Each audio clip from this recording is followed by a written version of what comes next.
እሺ የዛሬ አጀንዳችን የለውዝ ቅቤ አመራረትና የምግብ ይዘቱና መደረግ ያለበት ጥንቃቄ ነው። ብዙ ሰው የለውዝ ቅቤ ሲጠቀም አይቻለውና ማድረግ ያለባችሁን ጥንቃቄ ነው። በቻላችሁት አቅም ስለ ለውዝ ቅቤ ያላችሁን ጥያቄና ስጋት መጠየቅ ትችላላችሁ።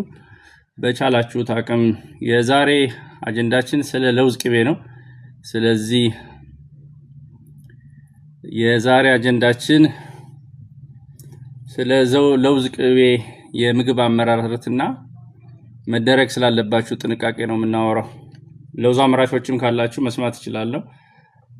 ስለ ለውዝ ቅቤ ለልጆች ሁሉ ጊዜ ተጠቀማለሁ መስማት አለብሽ። ለውዝ ቅቤ ብዙ ሰው ነው የሚጠቀመው፣ ልጆች ይወዱታል። ግን ሊያመጣ የሚችለው የጤና ጉዳት፣ አመራረት ሂደቱ፣ የትኛውን መጠቀም አለባችሁ የሚለውን በጣም ብዙ ሰው እየተቸገረበት ስለሆነ በቻላችሁት አቅም ለልጆቼ ሁሉ ጊዜ ተጠቀማለሁ ብላለች። የለውዝ ቅቤ ጉልበቱ ጥሩ ስለሆነ ብዙ ሰዎች የለውዝ ቅቤን እየተጠቀሙ ነውና እያሳሰበኝ ስለሆነ ምን አይነት የጥራት ምልክት አድርጋችሁ ነው መጠቀም ያለባችሁት የሚለውን አንድ 10 ደቂቃ በኋላ እጀምራለሁ። በቻላችሁት አቅም ሩሱን ተከትላችሁ ለመከተል አስቡ።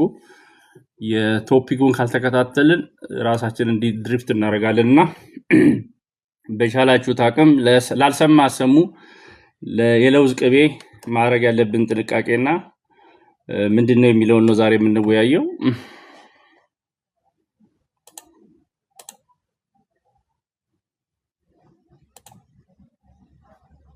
የለውዝ ቅቤ ስትጠቀሙ ማድረግ ያለባችሁ የጥራት ጥንቃቄ ነው። ዛሬ የለውዝ ቅቤ ወይም ፒነት በተር የምግብ ይዘትን እንመለከታለን። ከዛም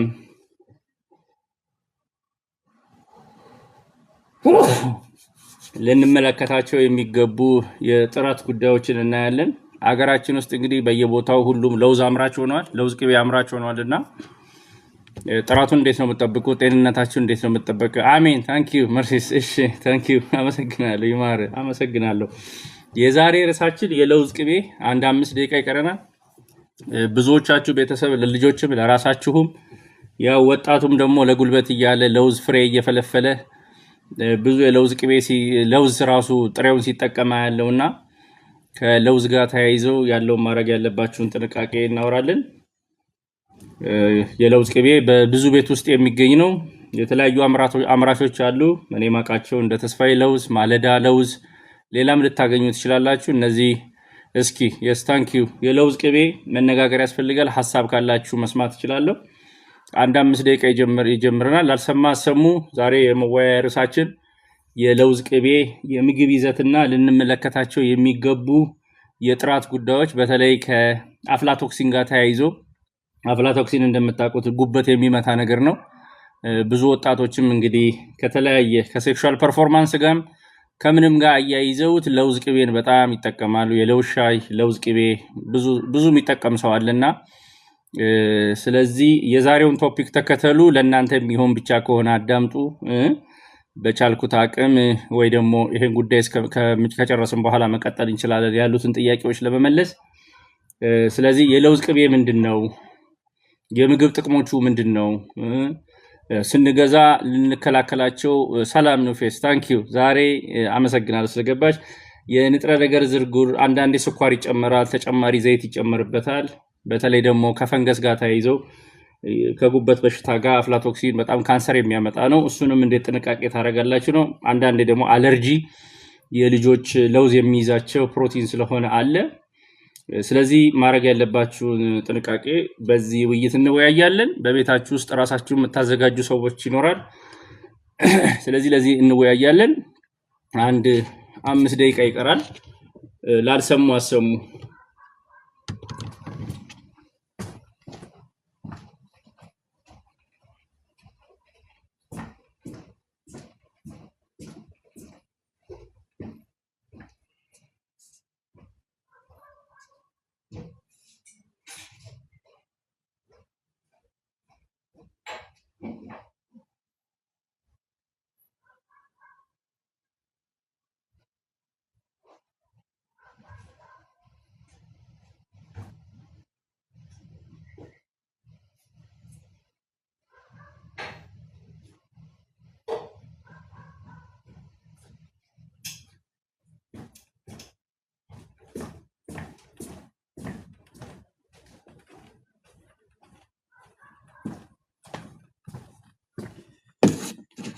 እሺ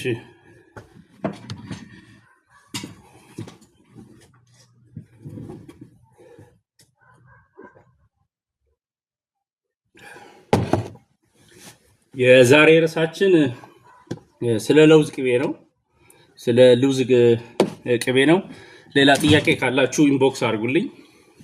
አንድ 4 ደቂቃ ይገባል። ላልሰሙ ንገሩ ካላችሁ፣ ካልሆነ ግን ሪከርድድ የሆነውን ቪዲዮ ሼር አደርጋለሁ። ዛሬ የምንወያየው በጣም ጥንቃቄ የሚፈልግ ብዙ ሰዎች የሚጠቀሙበት ህፃናቶች፣ ቤተሰብ፣ ወጣት፣ የዩኒቨርሲቲ ተማሪዎች ምግብ መብላት ያስጠላው ጉልበት ለማግኘት የሚጠቀሙ የለውዝ ቅቤ በሀገራችን ውስጥ ብዙ ምርቶች ናቸው ያሉትና የለውዝ ቅቤን ስትጠቀሙ ጥንቃቄ አድርጉ። እሺ ታንኪዩ። ለውዝ ቅቤ አጠቃቀም 1-2 ደቂቃ ይቀረናል፣ እንጀምራለን። እኔ ዶክተር አሻግሬ ዘውዱ እባላለሁ። በአዲስ አበባ ዩኒቨርሲቲ የምግብና የስነ ምግብ ማዕከል ተባባሪ ፕሮፌሰር ነኝ። ትናንት አርብ ስላልገባው ይቅርታ ስላልተመቸኝ ነው። ዛሬ በዚህ በለውዝ ቅቤ ጋር ያለውን ጉዳይ እንወያይና ጥያቄዎች ካሉ በቀረኝ ሰዓት ደግሞ እመልሳለሁ። ስለዚህ በቻላችሁት አቅም አሁንም እዚህ የገባችሁ ካላችሁ የምንወያየው ርዕስ ስለ ለውዝ ቅቤ አመራረትና ለውዝ ቅቤ እንዴት በትክክል መጠቀም አለባችሁ። ብዙዎቻችሁ ለውዝ ቅቤ ትጠቀማላችሁ። ስለዚህ ይህንን ለውዝ ቅቤ ያው ምንድነው አውትስታንዲንግ አጀንዳ ነው ብዬ ነው ያሰብኩት። ለልጆችም ብዙዎቻችሁ እየሰጣችሁ ትጠቀሙበታላችሁና ምን ማየት አለባችሁ ይህንን የለውዝ ቅቤ ስትጠቀሙ ምን ማድረግ አለባችሁ የሚለው ውይይት እናደርጋለን። አንድ ምርት እዚህ ጋር ላይ የምወደው ተስፋዬ ለውዝ ማስታወቂያ አይደለም፣ ግን ሌሎችም ካላችሁ ስለ ምርታችሁ አመራረታችሁ አንዳንድ ቦታ ላይ ግን እየከተቱ የሚያመርቱ አይቻለውና እንደነሱ ጥንቃቄ እንድታደርጉ ነው። በእናንተ ጤና ገንዘብ መሰራት የለበትም ብዬ ነው ማስበው። በጤናችሁ ገንዘብ አይሰራባችሁ ማለት የእናንተ ጤና ተዛብቶ ብዙ ነጋዴዎች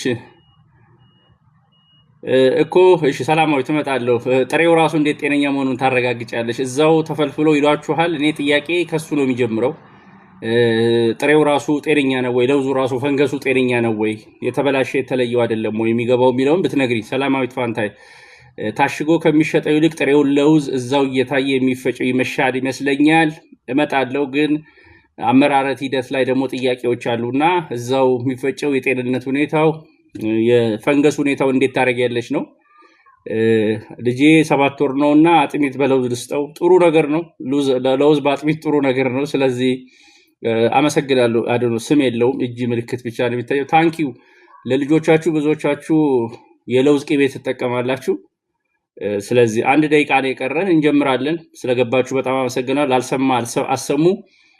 ከለውዝ ቅቤ ጋር ተያይዞ ቤት ማዘጋጅ ይሻላል ወይ? ይሻላል፣ ግን ጥሬው ዕቃውስ ምግብ 5 ወር ላይ በሰጣትስ? እሺ ከለውዝ ጋር የተያያዘ ከለውዝና ከለውዝ ቅቤ ወጣቶችም ካላችሁ ለውዝ የተቆላ የምትበሉ ካላችሁ ከጉበት በሽታ ጋር ተያይዞ ይሄ አፍላቶክሲን ቢዋን የተባለውን ግንዛቤ ማድረግ አለብንና እሺ እንኳን ደህና መጣችሁ ማለት እችላለሁ። 5 ሰዓት ሆኗል።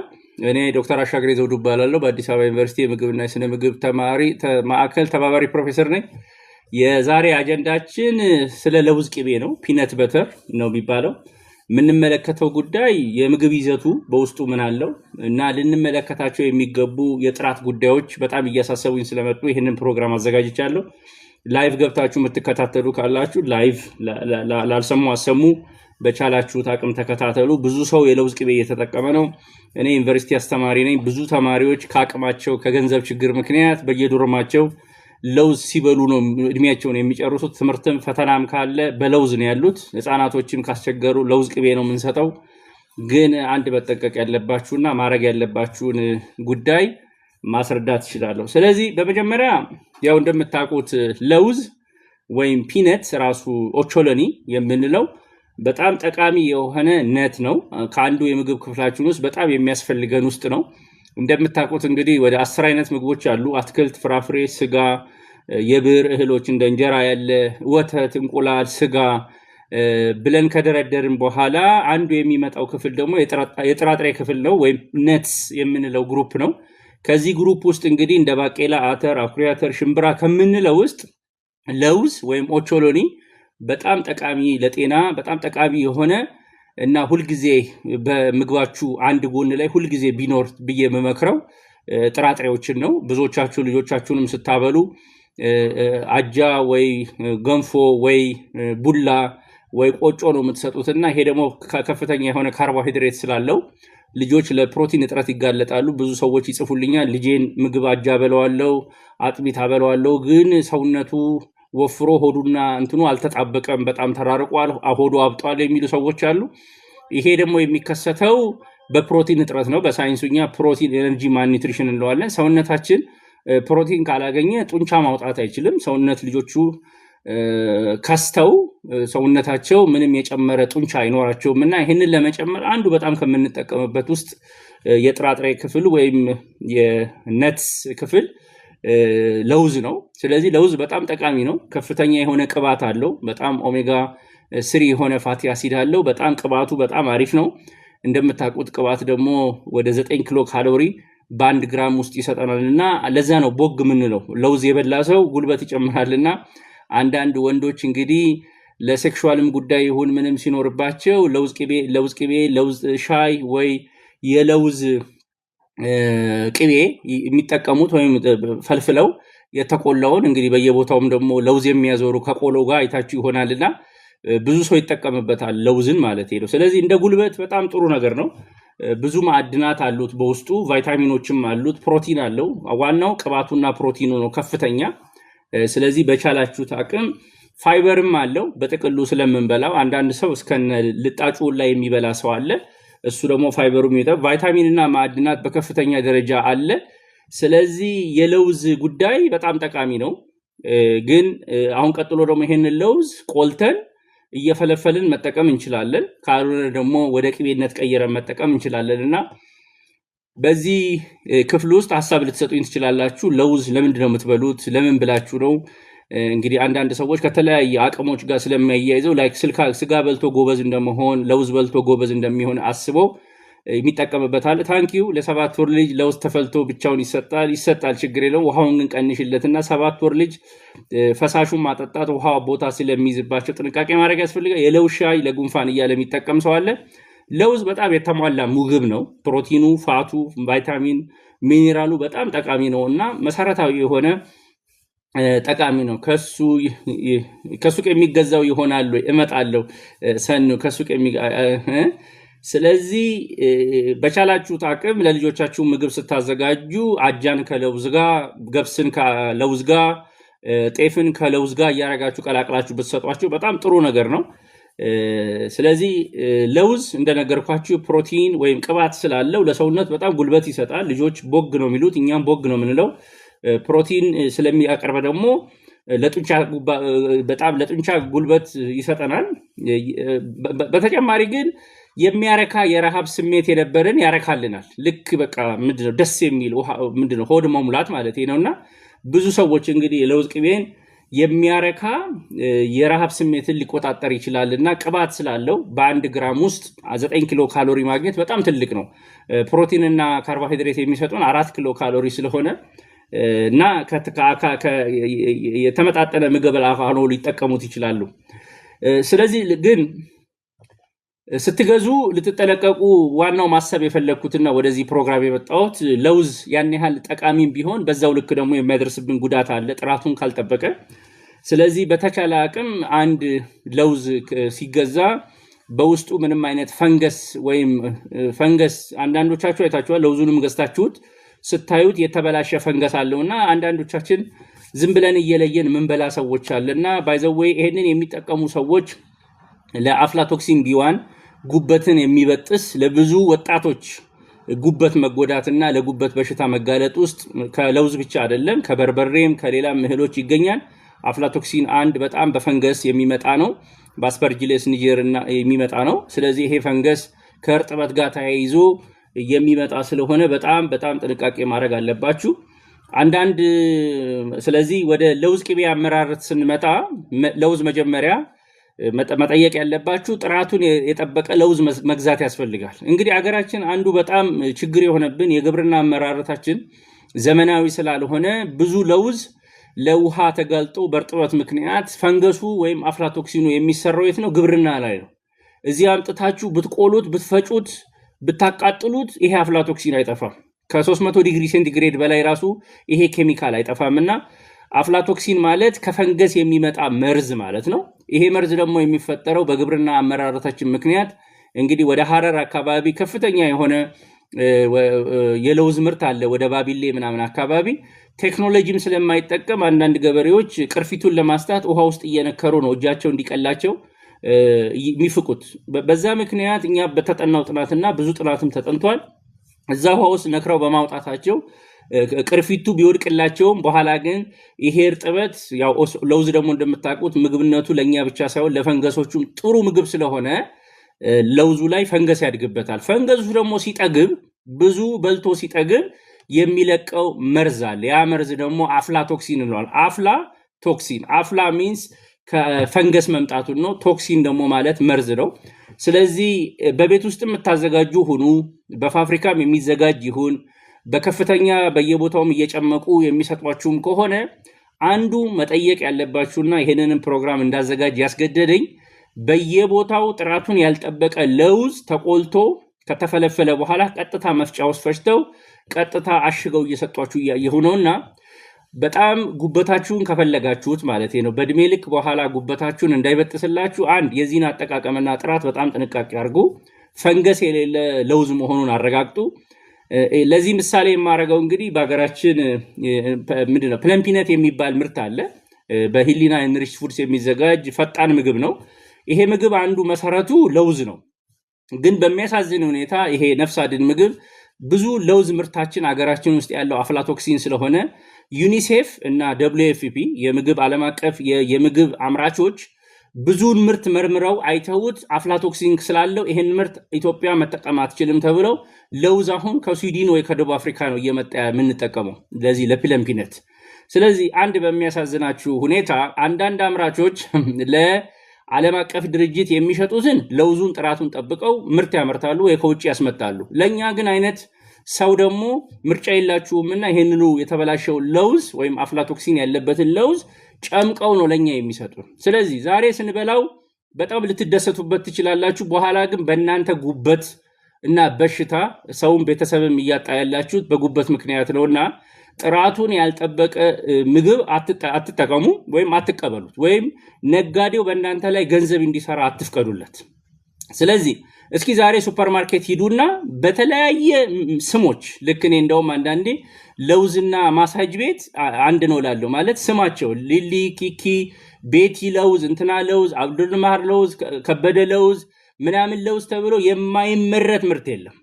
እነዚህ ምርቶች ውስጥ ግን ምን ያህሉ ጥራታቸውን የጠበቁ ናቸው ብላችሁ ልታረጋግጡ ይገባልና የኢትዮጵያ ሕዝብ በጣም የሚያሳዝነኝ ሕዝብ ነው። በጣም የሚያሳዝነኝ ደግሞ ለምንድን ነው? እኛ እንደዚህ አይነት ባለሙያዎች ጉዳዩን እያወቅን ተቆጣጣሪ መንግስት እያለ ሕዝቡ ግን በጉበቱ ላይ ገንዘብ ይሰራበታል። አበንደስታን ልጆቻችን ከእድሜያቸው መነሻ ጀምሮ ለእንደዚህ አይነት መርዝ የተጋለጡ ሆኖ ያድጋሉና እኔ ዛሬ እያስተማርኳችሁ ያላችሁት ራሳችሁም የምታዘጋጁት ለውዝ ወይም በፋብሪካ እየገባ የሚሸጠው ለውዝ ጤንነቱ የተረጋገጠ መሆኑን እንታረጋግጡ ጠይቃችኋለሁ።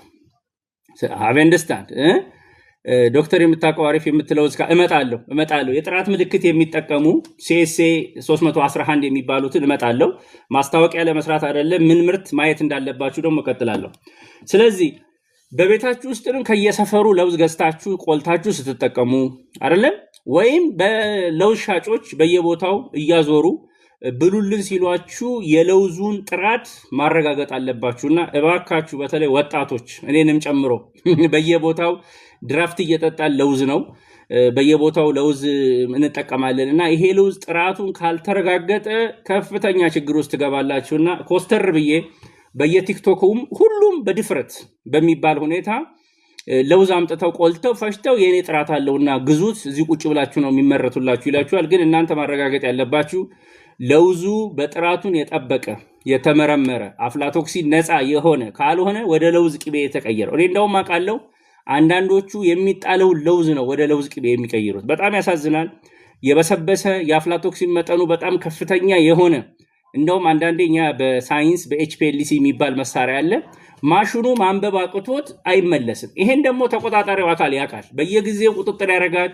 ትግል ውስጥ ነው ያለውና እኔ ወደዚህ የመጣሁት ከተቆጣጣሪው አካል እኔ የኢትዮጵያ የምግብና መድኃኒት ቁጥጥር ባለስልጣን ውስጥ ይሄንን ሲስተም ኢስታብሊሽ ለማድረግና ቁጥጥር እንዲደረግ ሜቶዱን አዳፕት አድርጌ አስተምሬያለሁ። እና እዛ ባስተማርንበት ጊዜ ከገበያ ገዝተን ያመጣቸው ለውዞች እዚህ ማሽኑ ውስጥ በምንከትበት ጊዜ ማሽኑ ማንበብ እንኳን አይችልም፣ መጠኑን ማለት ነው። አበንደስታል ጥያቄ ትመጣላችሁ። አንዴ ኤክስፕሌን ላድርግና ከፍተኛ የሆነ መጠን ላይ ስለሚደርስ ለማንበብ እንኳን በሚከብድ ሁኔታ የአፍላቶክሲን መጠኑ ጉበትን ሊበጥስ በሚችል ደረጃ ከባድ ስለሆነ ልነግራችሁ የምፈልገው ይሄንን ለመከላከል ምን እናርግ ካላችሁ መቼም ምንድነው ህልም ተፈርቶ አይተኛም ነውና ሁሉም ምግብ መብላት ማቆም አንችልም። ሁሉም ምግብ የሆነ ችግር ይኖራል። አንድ ለእናንተ እንደ ምግብ ደህንነት ባለሙያነቴ መምከር የምፈልገው ድግግሞሽ ቀንሱ። አንድ ምግብ ደጋግማችሁ አትጠቀሙ። ዛሬ በላችሁት ለውዝ ቅቤ ወይም ለውዝ አይደለም ጉበታችሁን የሚጎዳባችሁ። ሰውነታችን እግዚአብሔር የሰጠው የራሱ መርዞችን የሚያጣራበት መንገድ አለው። እሱ ማን ነው? ጉበትና ኩላሊት ነው። ጉበትና ኩላሊት በትንሽኛ መጠን ከተለያየ ምግብ ጋር ተሰባጥሮ ከመጣ አጣርቶ ያወጣልናል። የአፍላቶክሲኑም የጉበት በሽታውም አይገጥመንም። አሁን ግን ለሰዎች እየመከርኩ ያለሁት የለውዝና ቅቤ ወይ ለውዝ እንድታቆሙ አይደለም፣ ድግግሞሹን እንድትቀንሱ ነው። ለምን? አገራችን ላይ ስላለው ለውዝ ምርት ማረጋገጫ ልሰጣችሁ አልችልም። የተወሰነ አምራቾች አሉ የጥራት ምልክት ማየት ያለባችሁ፣ ግን ለሁሉም የምርት ማረጋገጫ በአሁን ሰዓት ልሰጣችሁ አልችልም። ኢትዮጵያ ደሃ ሀገር ነች። የግብርና አመራረቷ ደካማ ነው። መፈልፈያዎች የሏትም፣ ወይም ሃርቨስት ማድረጊያ መለያዎች መንገዶች ስለሌሉ ባህላዊ መንገዶች ነው የምንጠቀመውና በየመርካቶ ብትሄዱ በርበሬ ላይ ውሃ ይርከፈከፋል፣ በለውዝ ላይ ውሃ ይርከፈከፋል። ውሃ በመርከፍከፉ ምክንያት ከፍተኛ የሆነ ሻጋታ ይፈጠራል። ይሄ ሻጋታ ደግሞ በኋላ አፍላቶክሲን ፈጥሮ መርዝ ፈጥሮ እኛውንን የምንበላውና እናንተ ማድረግ ያለባችሁ እኔ ከመንግስት ጋር ያለኝን ነገር ጥሬ ጨርሻለሁ። ማለት ቁጥጥር እንዲያደርግ ምርት እንዲጨምር ግብርና ላይ ቁጥጥር እንዲደረግ ይሄ በእኔ አቅም ይሰራ አይደለም። መንግስት ትኩረት አድርጎ ባለሀብቶች ትኩረት አድርገው ለህብረተሰቡ እየቀረበ ያለው ምርት በበሽታ እንዳይጎዳ እንዳይሞታ ቁጥጥር ማድረግ ያለብን እዛታች ነው። ግብርናው ላይ፣ አጓጓዡ ላይ፣ አቀነባባሪው ላይ፣ ሻጩ ላይ ቁጥጥር መደረግ አለበት። ይሄ ቁጥጥር ስራ ግን ባልጠበቀበት ሁኔታ እኔ አሁን ወደ ቲክቶክ የመጣሁት እናንተ በቤተሰብ ደረጃ ራሳችሁን የምታድኑበት መንገድ ካለ እሱን እንድትማሩ ለማድረግ ነው። ስለዚህ የለውዝ ቅቤ የሚሰራው ጤነኛ የሆነ ለውዝ አገኘን ብለን እናስብ። ይሄ ለውዝ ይቆላል፣ ይፈለፈላል። ከዛ በኋላ ወደ መፍጫ ማሽን ውስጥ ይገባና ብዙዎቹ እንደሚያደርጉት ፈጭተው በሙቀት ብቻ ቀጥታ አውጥተው በእቃ በእንደዚህ አይነት ቆርቆሮ አርገውላችሁ ነው የሚሸጡላችሁ። የኔ ጥያቄ ግን ምንም አይነት የሙቀት ሂደት በኋላ ማሽን ውስጥ አይደለም ይሄ ለውዝ እየቆየ በቤት ፈንገስ ይፈጠራል፣ እንደ ባክቴሪያዎች ይፈጠራሉና ለብዙ ሰዎች ደግሞ ከአፍላቶክሲን በተጨማሪ እየተጋለጡ ያሉት ሳሎሜላ ይሄ ታይፈስ ወይ ታይፎይድ የሚባለው በሽታ ደግሞ በጣም እየገጠመን ያለው ከዚህ ምርት ላይ ነው። ስለዚህ እባካችሁ በየሰፈሩ እየተጨመቁ የሚሸጡትን ለውዞች ጥንቃቄ እንድታረጉባቸው፣ በተለይ ለህፃናት ስትሰጡ ጥንቃቄ እንድታረጉ፣ መምጫው ከታወቀ ቦታ ብቻ የተመረቱትን ለውዞች እንድትጠቀሙ። ይሄንን በመክረው ሰዎች ከገበያ እንዲወጡ አይደለም፣ ስርዓት ይዘው በእኛ ጤና አይደለም ገንዘብ መስራት ያለባቸው፣ በእኛ ሀብት አይደለም ወይ በእኛ ልጆች ጤና አይደለም ሀብት የሚሰሩት። ብዙዎቻችን ጨካኞች ናቸው። ነጋዴዎች በጣም ጨካኝ ነው። አሁንም ቲክቶክ ላይ ብዙ አምራቾች ቀጥታ ለውዙን ያመጣሉ፣ ይጨምቃሉ፣ ይከታሉ። ያን በሚሆንበት ጊዜ ደግሞ ከጥሬነት ወደ ለውዝነት በሚቀየርበት ጊዜ ፈንገሱንም ማየት አትችሉም። አምሮ ነው የሚመጣው። አንዳንዶች ስኳር ይጨምሩበታል፣ አንዳንዶች ዘይት ይጨምሩበታል፣ አይደለም አንዳንዴ ኢመልሲፋየር ይጨምሩበታል። እንደየ እሺ ቤስት ሪኮሜንዴሽን እሺ። ስለዚህ አሁን ያላችሁ አማራጭ ምንድነው? ጥራቱን የጠበቀ የለውዝ ቅቤ የሚመረትበት ብራንድ እንዴት ልንለይ እንችላለን ነው ቀጥሎ ያለው ጥያቄ። ስለዚህ በአገራችን እንግዲህ የለውዝ ቅቤ ሲመረት አንድ አምራች ማረጋገጥ ያለበት የደረጃ ምልክት አለ። ይሄ ደረጃ ምልክት CSA 311 2022 ይባላል። እንትኑን ለማሳየት አይደለም ፋብሪካውን፣ እዚህ ጋር የደረጃ ምልክት አለ። ይሄ ደረጃ ምልክት የሚያሳያችሁ ጥራቱን የጠበቀ የለውዝ ቅቤ ማምረት ያለበት ማንኛውም አምራች ወይ እናንተ መግዛት ያለባችሁ የጥራት ምልክት የደረጃ ምልክት ቁጥሩ ላይ CSA 311 2022 ሰርቲፊኬት ነምበር የተሰጠው አምራች መሆኑን ማረጋገጥ አለባችሁ። አብያንደስታን። ስለዚህ እነዚህ አምራቾች በደረጃ ኢንስቲትዩት ሊስት ላይ ተቀምጠዋል። የተወሰኑትን እንግዲህ እኔ ማስታወቂያ ለመስራት አይደለም፣ በጣም ማቀውና ቤተሰብ የሚጠቀመው ተስፋዬ ኦቾሎኒ ቅቤ የሚል አለ። የጥራት ሽልማት በቀደም እንደተሸለመ አይቻለው። ከውጪስ ጥራቱ የተጠበቀ ነው? እሱም ምርመራ ይፈልጋል። ይወዲት ከውጪም ይምጣ ከሀገር ውስጥም ይምጣ ጥራቱን የጠበቀ መሆኑን ጥራቱን መጠበቁን የሚያረጋግጥ ሰርቲፊኬት ያለው መጠቀም አለበት። አንዳንዶች ምንድነው ከውጪ ነው በቃ ጤነኛ ነው እንላለን። ከውጪ የሚመጣ ነገር በጠቅላላ ጤነኛ ነው ማለት አይደለም። አገር ውስጥም ያለውን ወይም የውጭውን ዋጋውን ብቻ ማየት ሳይሆን የጥራት ምልክት መኖሩንና አረጋግጣችሁ እንድትጠቀሙ ለማለት ነው። ስለዚህ ለውዝ ይቆላል፣ ይፈለፈላል፣ ከዛ መቀላቀያ ውስጥ ይሆናል። አንዳንዶቹ ቀጥታ እንደ ዘይት ጨምቀው የሚሰጧችሁ አሉ። እሱ አንዱ ችግሩ ምንድነው? አፍ ላይ ይላቆጣል ማለት ምንድነው? ኢመልሲፋየር የለውም ለይሄ አፍ ላይ እንዳይጣበቅ። አንዳንዶቻችሁ ፒነት በልታችሁ አፋችሁ ታጣቆ የሚተናነቃችሁላ ትኖራላችሁ። የዚህ ምክንያት ምንድነው? ከፍተኛ ቅባት ስላለው ቅባትንና ዘይትን እኩል ሆኖ ለአፍ እንዲመች የምንለው እንደ ሌሲቲን ያሉ ኢመልሲፋየሮች የሚጠቀሙ አሉ፣ የማይጠቀሙ አሉ። ስለዚህ በየሰፈሩ የምትጠቀሟቸው ኢመልሲፋየር የሚባል ነገር ሌሲቲን አያውቁም። ቀጥታ ጨምቀው ያው ራሱ ለውዙ ኢመልሲፋየር ስላለ እሱ ነው የሚጠቀመው። አንዳንድ በትልቅ ፋብሪካ ያሉ ግን ኢመልሲፋየር ተጠቅመው ጣዕሙ ደግሞ አሪፍ እንዲሆንላችሁ የሚያደርጉ ሰዎች አሉ። ስለዚህ ከለውዝ ቅቤ ጋር ተያይዞ በጣም መጠንቀቅ ያለባችሁ በተሳሳተ በረጅም ጊዜ በቆየ የለውዝ ኦቾሎኒ ምክንያት ወደ ቅቤነት ሲቀየር ከፍተኛ የሆነ አፍላቶክሲንና እንደ ታይፎስ ያመጣ እንደ ሳሎሜላ ያሉ ባክቴሪያዎች በእጅ ንጽህና ንክኪ ምክንያት ማሽኑ ባለመታጠቡ ምክንያት አንዴ ከጨመቁበት በኋላ ውስጡ በመቅረቱበት ምክንያት ፈንገስ በማደጉ ምክንያት የሚመጣ የጤና እክሎች አሉና እሱን ጥንቃቄ ማድረግ አለባችሁ ነውና በሀገራችን ብዙ ወጣቶች እየተኮደዱ ያሉት ይህንን ለውዝ ቅቤ በመጠቀም ነውና ቤስት ሪኮመንዴሽን ብዬ የምለው መጀመሪያ ማንም የኔ ስራ የደረጃ ምልክት CSA 312 እዚህ ጋር የምትል ምልክት አለ 312 የሚታያችሁ ከሆነ የኢትዮጵያ ደረጃ ምልክት 311 ጥራቱን የጠበቀ ኤክስፓየሪ ዴት ያለው የምርት ሂደቱ መቼ እንደሆነ እዚህ ላይ እንደምታዩት እንግዲህ በውስጡ ለውዝ ስታነቡት ከ100 ግራም የምታገኙት ጉልበት 636 በ100 ግራም ይሄ ከፍተኛ ነው። በቀን የሚያስፈልገን 2100 ኪሎ ካሎሪ ነው። ከሱ ውስጥ ለውዝ 100 ግራም በመብላት ብቻ ከግማሽ በላይ የሆነውን የቀን ካሎሪያችሁን 1/3 የሆነውን እዚህ ውስጥ ማግኘት ይችላል። ቅባቱ ወደ 51 ግራም ነው በመቶ ውስጥ። ሌላው ሳቹሬትድ ፋት 12 ነው። ትራንስፋት ምንም ነገር የለውም፣ ምንም አይነት ትራንስፋት የለውም። ኮሌስትሮል የአትክልት ስለሆነ ምንም ዜሮ ነው። አንዱ አድቫንቴጅ ከእንስሳ ቅባት ከመብላት ለውዝም መብላት ቢጠቅመው ጮማ ስትበሉ በየስጋ ቤቱ ሳቹሬትድ ፋት ስለሆነ ልባችሁን ይደፍናቸዋል። የለውዝ ቅቤ ግን ስትበሉ በውስጡ ምንም አይነት ኮሌስትሮል የለውም አትክልት ስለሆነ። አንድ መረዳት ያለባችሁ ብዙ ሰዎች ምንድነው ይሄንን ኮሌስትሮል ያለው እንትን አይጠቅምም ብለው ያስባሉ። በተወሰነ መልኩ ከጮማ ማግኘት ይጠበቅብን አለመብዛት ነው ማረጋገጥ ያለብንና ይሄ ቅባት በጣም ጠቃሚ ቅባት ነው። ኦሜጋ 3 አይነት ስለሆነ በጣም ቀጥሎ ለማጣፈጫነት ከፍተኛ የሆነ ጨው ይጠቀማሉ። ወደ 40 ሚሊ ግራም ጨው ይጨመርበታል። ስኳር ይጨምሩበታል። ፕሮቲኑ ወደ 31 ግራም ነው። ስለዚህ አንዳንድ ስፖርት የምትሰሩ ጥንቸኞች ዌይ ፓውደር ምናምን እያላችሁ ውጪ ከምትበሉ ይሄንን ለውዝ ብትበሉ ልክ ጡንቻ ለስፖርት ይሆናላችኋልና ለውዝን መጠቀም ትችላላችሁ። አይረን አለው 1.51 ሚሊ ግራም። ቫይታሚን ትንሽ አማውንት ነው ያለው፣ አንዱ የሚጎለው 0.02 ሚሊ ግራም ነው ያለው። ካልሲየም ወደ 48.71 ግራም አለው። ባይ ዘ ዌይ ለውዝ ቅቤ ያለው ማን እንደሆነ አልገባኝም። እኔ ለምን ቅቤ እንደተባለ ስሙ ትክክል አይደለም። ባይ ዘ ዌይ የለውዝ ቅቤ የሚለው ኮንሰፕት ቅቤ እናውቃለን፣ ቅቤ ማለት ምን እንደሆነ ግን ለውዝ ቅቤ አይደለም። የለውዝ ቅቤ የሚባል ነገር የለም። ግን እንዲሁ በተለምዶ የለውዝ ቅቤ ስለምንለው እንጂ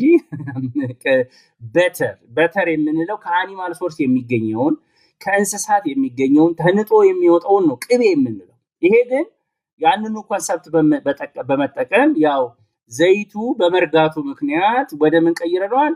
ወደ ፋትስ ኤንድ ኦይልስ አይደለም። ስለዚህ ሰዎች ቅቤ ይሉታል እንጂ እኛ የምናውቀው ቅቤ ከእንስሳ ከከብት የሚመጣውን እንጂ ይሄኛውን አለመሆኑን ነው። ስለዚህ ጤንነቱ የተጠበቀ የተረጋገጡ አምራቾችን ማን እንደሆኑ ከኢትዮጵያ ደረጃዎች ኢንስቲትዩት ሊስት ላይ አግኝታችሁ ይሄ ደረጃ ምልክት ያለበትን ካልሆነ ባትጠቀሙ ይሻላል ለማለት ነው። በተመሳሳይ ሁኔታ ይሄንን ነው ማለት የምፈልገው የራሴ ሐሳብ። ስለዚህ አሁን ገብታችሁ በዚህ ጉዳይ ላይ የሚያሳስባችሁ ነገር ካለ መጠየቅ ትችላላችሁ።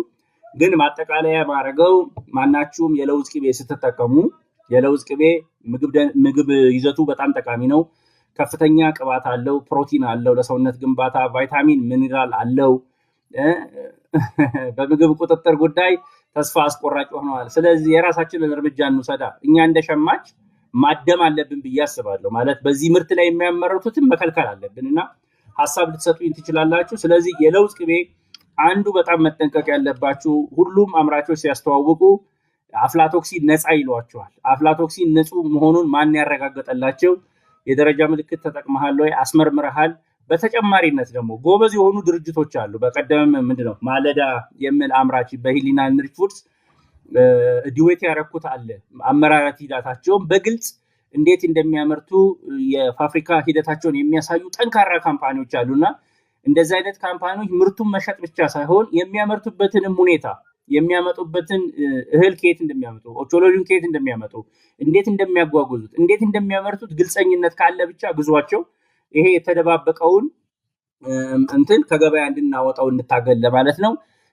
የለውዝ ቅቤ ኦሪጂናል የትኛው ነው ፕሊዝ? ምንድነው ኦሪጂናል ማለት? አሁን መጠየቅ ትችላላችሁ። ሐሳባችሁን መመለስ ትችላለሁ። ስለሰማችሁኝ አመሰግናለሁ። ጓሄድ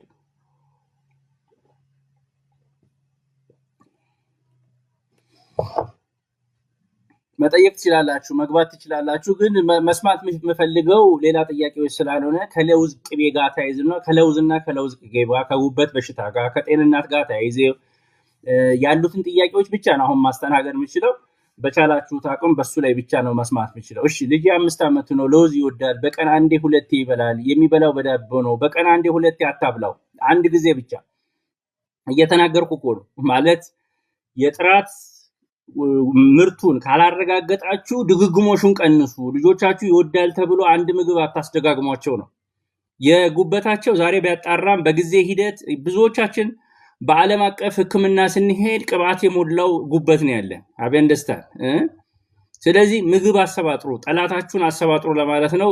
ዩኒቨርሲቲ ተማሪዎችም ያላችሁ በየካምፓስም ያላችሁ ይሄንን ምርት የምትጠቀሙ ሰዎች ካላችሁ ወንዶች ካላችሁ አይደለም ለተለያየ ጉዳይ ያላችሁ የምትጠቀሙ ካላችሁ ሲኤስሲ 11 እሺ ሲኤስሲ 11 2022 ማን ነው ከላይ ጽፈ ነበር። እኔ አምራቾች ካሉ ሲኤስሲ 311 2022 ያመርታሉ ከምትሉ ስማቸው መናገር ችግር የለብኝም ማለት እናንተም ለይቷችኋቸው እንድትጠቀሙ ማለት ነው። አንድ ጥያቄ የሚቀርብልኝ ምንድነው አንተ የምትመክረንን እንብላ ለማለት። እኔ ደግሞ ለመምከር እነዚህ ሊስቶችን ማወቅ ያስፈልጋል። ልጄ 6 ወር ነው አሁን ልጠቀምላት ምግብ አላምጂና ወደ ለውዝ ደርሻለች። መጀመሪያ አንድ እህል ጀምሪ። ቀጥታ ለውዝ አይሰጥም። ለውዝ ከባድ ነው፣ አለርጂም ያመጣል። የለውዝ አለርጂ ያለባቸውም ልጆች ይኖራሉ። ጥንቃቄ አድርጉ። ቀስ ብለሽ መስኪ እሺ ሰዎች ማስገባት ይችላል። ጥያቄ ከለውዝ ቅቤ ጋር ሐሳብ ያላችሁ ሰዎች መስማት ይችላል። ጓሄድ ፍሬዘር ከተያዘው ሐሳብ ጋር ብቻ ያለ ሰው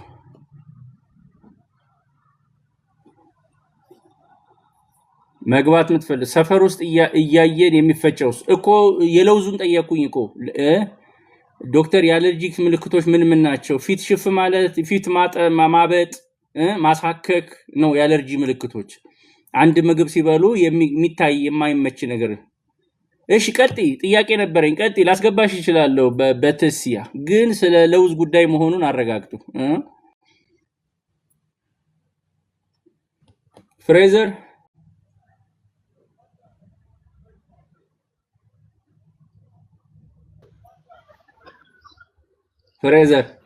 ጤና ይስጥልኝ ዶክተር፣ እንዴት ነህ? ሰላም ነህ? ቀጥል። አመሰግናለሁ። ሰላም ነው። በጣም ደስ ብሎኛል በእውነት። እኔ እንዳንተ አይነት ባለሙያዎች መደበቃቸው ነው እንደዚህ ቲክቶክ ላይ ማው ዝም ብሎ ሬስ ይወራ የሚውለው። ይቅርታ እንጠይቃለን። ሆነስትሊ ህዝቡን ማስተማር ነበረብን። ይቅርታ እንጠይቃለን። ወደ ራሳችን አተኩረን ነው። ቀጥል። እሺ በለውዝ ጉዳይ ባይዘው እኔም ብዙ አነብ ነበርና እንደዚህ በተለይ አፍላቶክሲን በጣም አደገኛ እንደሆነ በጣም መርዛማ እንደሆነ እንደሚጎዳ አይቻለሁኝ።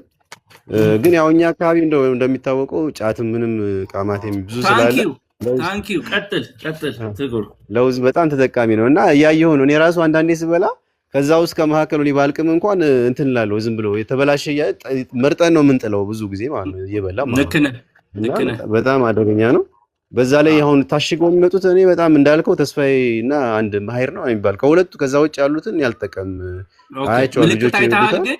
ግን የነሱ ሁለት ነገር በጣም ነው ማመሰግነው ያልካቸው ሐሳብ የረሳሁት አንዱ ጫት የሚቆሙ ሰዎች ያው ጫት ሲለማመዱ በለውዝ ቀጥለውም በለውዝ እንደ ፋሽን ነው የሚይዙትና ብዙ ጫት ቃሚዎች በጣም እየተቸገሩ በኋላ ለሕክምናም ለምንም የሚያስቸግሩን ይሄ ከጫት ልምዳቸው ጋር ተያይዞ ከፍተኛ ለውዝ የተበላሸ ለውዝ በመጠቀማቸው ጉበታቸው ከሆነ ጊዜ በኋላ ይደድርና ጉበት አልሰራ ይላል።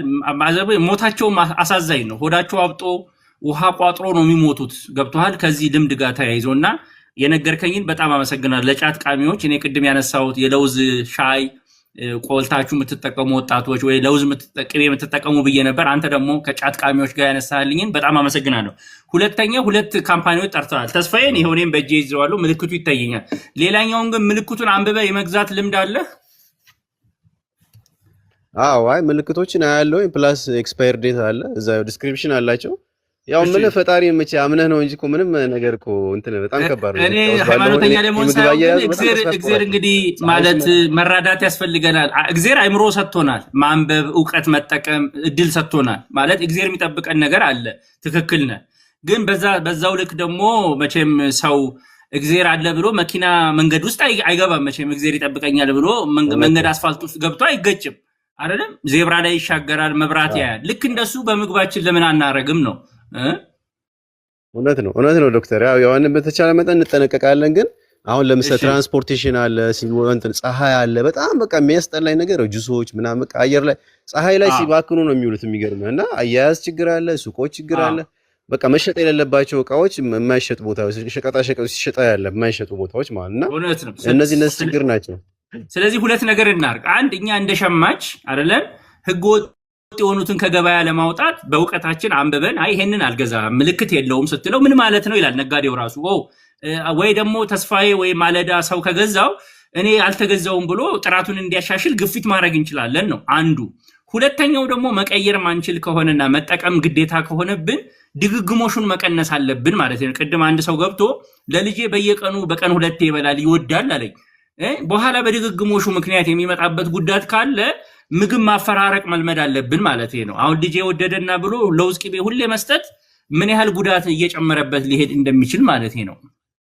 እውነት ነው ዶክተር። ሌላው ጥያቄ ምንድነው ልጆች አሉኝ እና ድሮ እኛ ምጥን ስንሰራ አብዛኛውን ገብስ ምናምን እናረግና አጃ እናረግና ለውዝም እናስገባበታለን። ሌሎች ቅባት እህሎች ይገባሉ ሲፈጩ ማለት ነው። እና እኔ አሁን አንድ ጊዜ እንትን በኮሪያ ሆስፒታል እያየሁኝ ቲቪ ላይ ነው ኢቢኤስ ላይ ነውና ኦፕሬሽን እየሰራ እንትን ነው ስፔሻሊስት ነውና ልጁ ብራኬት እግር ሆኖ ነው ኦፕሬሽን እየሰራ ያለውና በዛ እያስተካከለ ምንድነው አንዱ ኬዝ ምንድነው እያለ ብዙ ጊዜ ወላጆች ተቸግረው በቃ ያው ምጥን እህል እያረጉ ቅባት እያበዙበት እህሉ ላይ ብዙ ጊዜ ካልሲየም ይወጣል ሳይጠቀምበት እና በዛ ምክንያት ነው እግራቸው እንትን ማለት እየቻለ ብራኬት ይሆናል ይላልና ከዛ በኋላ አወጣ ነው እኛ ምጥን ላይ አድርገን አናውቅም። ዝም ለብቻውን እንሰጣቸዋለን እንጂ ምጥን አድርገን ነው። ይሄን እስኪ ምናልባት ከኒውትሪሽን አንፃር ምን ተመጣጣኝ? አይ በተወሰነ መልኩ መረዳት ያለብን ብራኬት የሚያደርገው ቫይታሚን ዲ እና ካልሲየም ነው አይደለም። ቫይታሚን ዲን በቂ እያገኘን አይደለም። አሁንም ቢሆን ከ50% በላይ የሚሆነው እኛ ፀሐይ ስለማንጋለጥ በቂ አሳዎችንም ምግቦችንም ስለማንበላ ቫይታሚን ዲ ምግቦች እያገኘን አይደለም አጥሮን ማለት ነው። ገብቶሃል?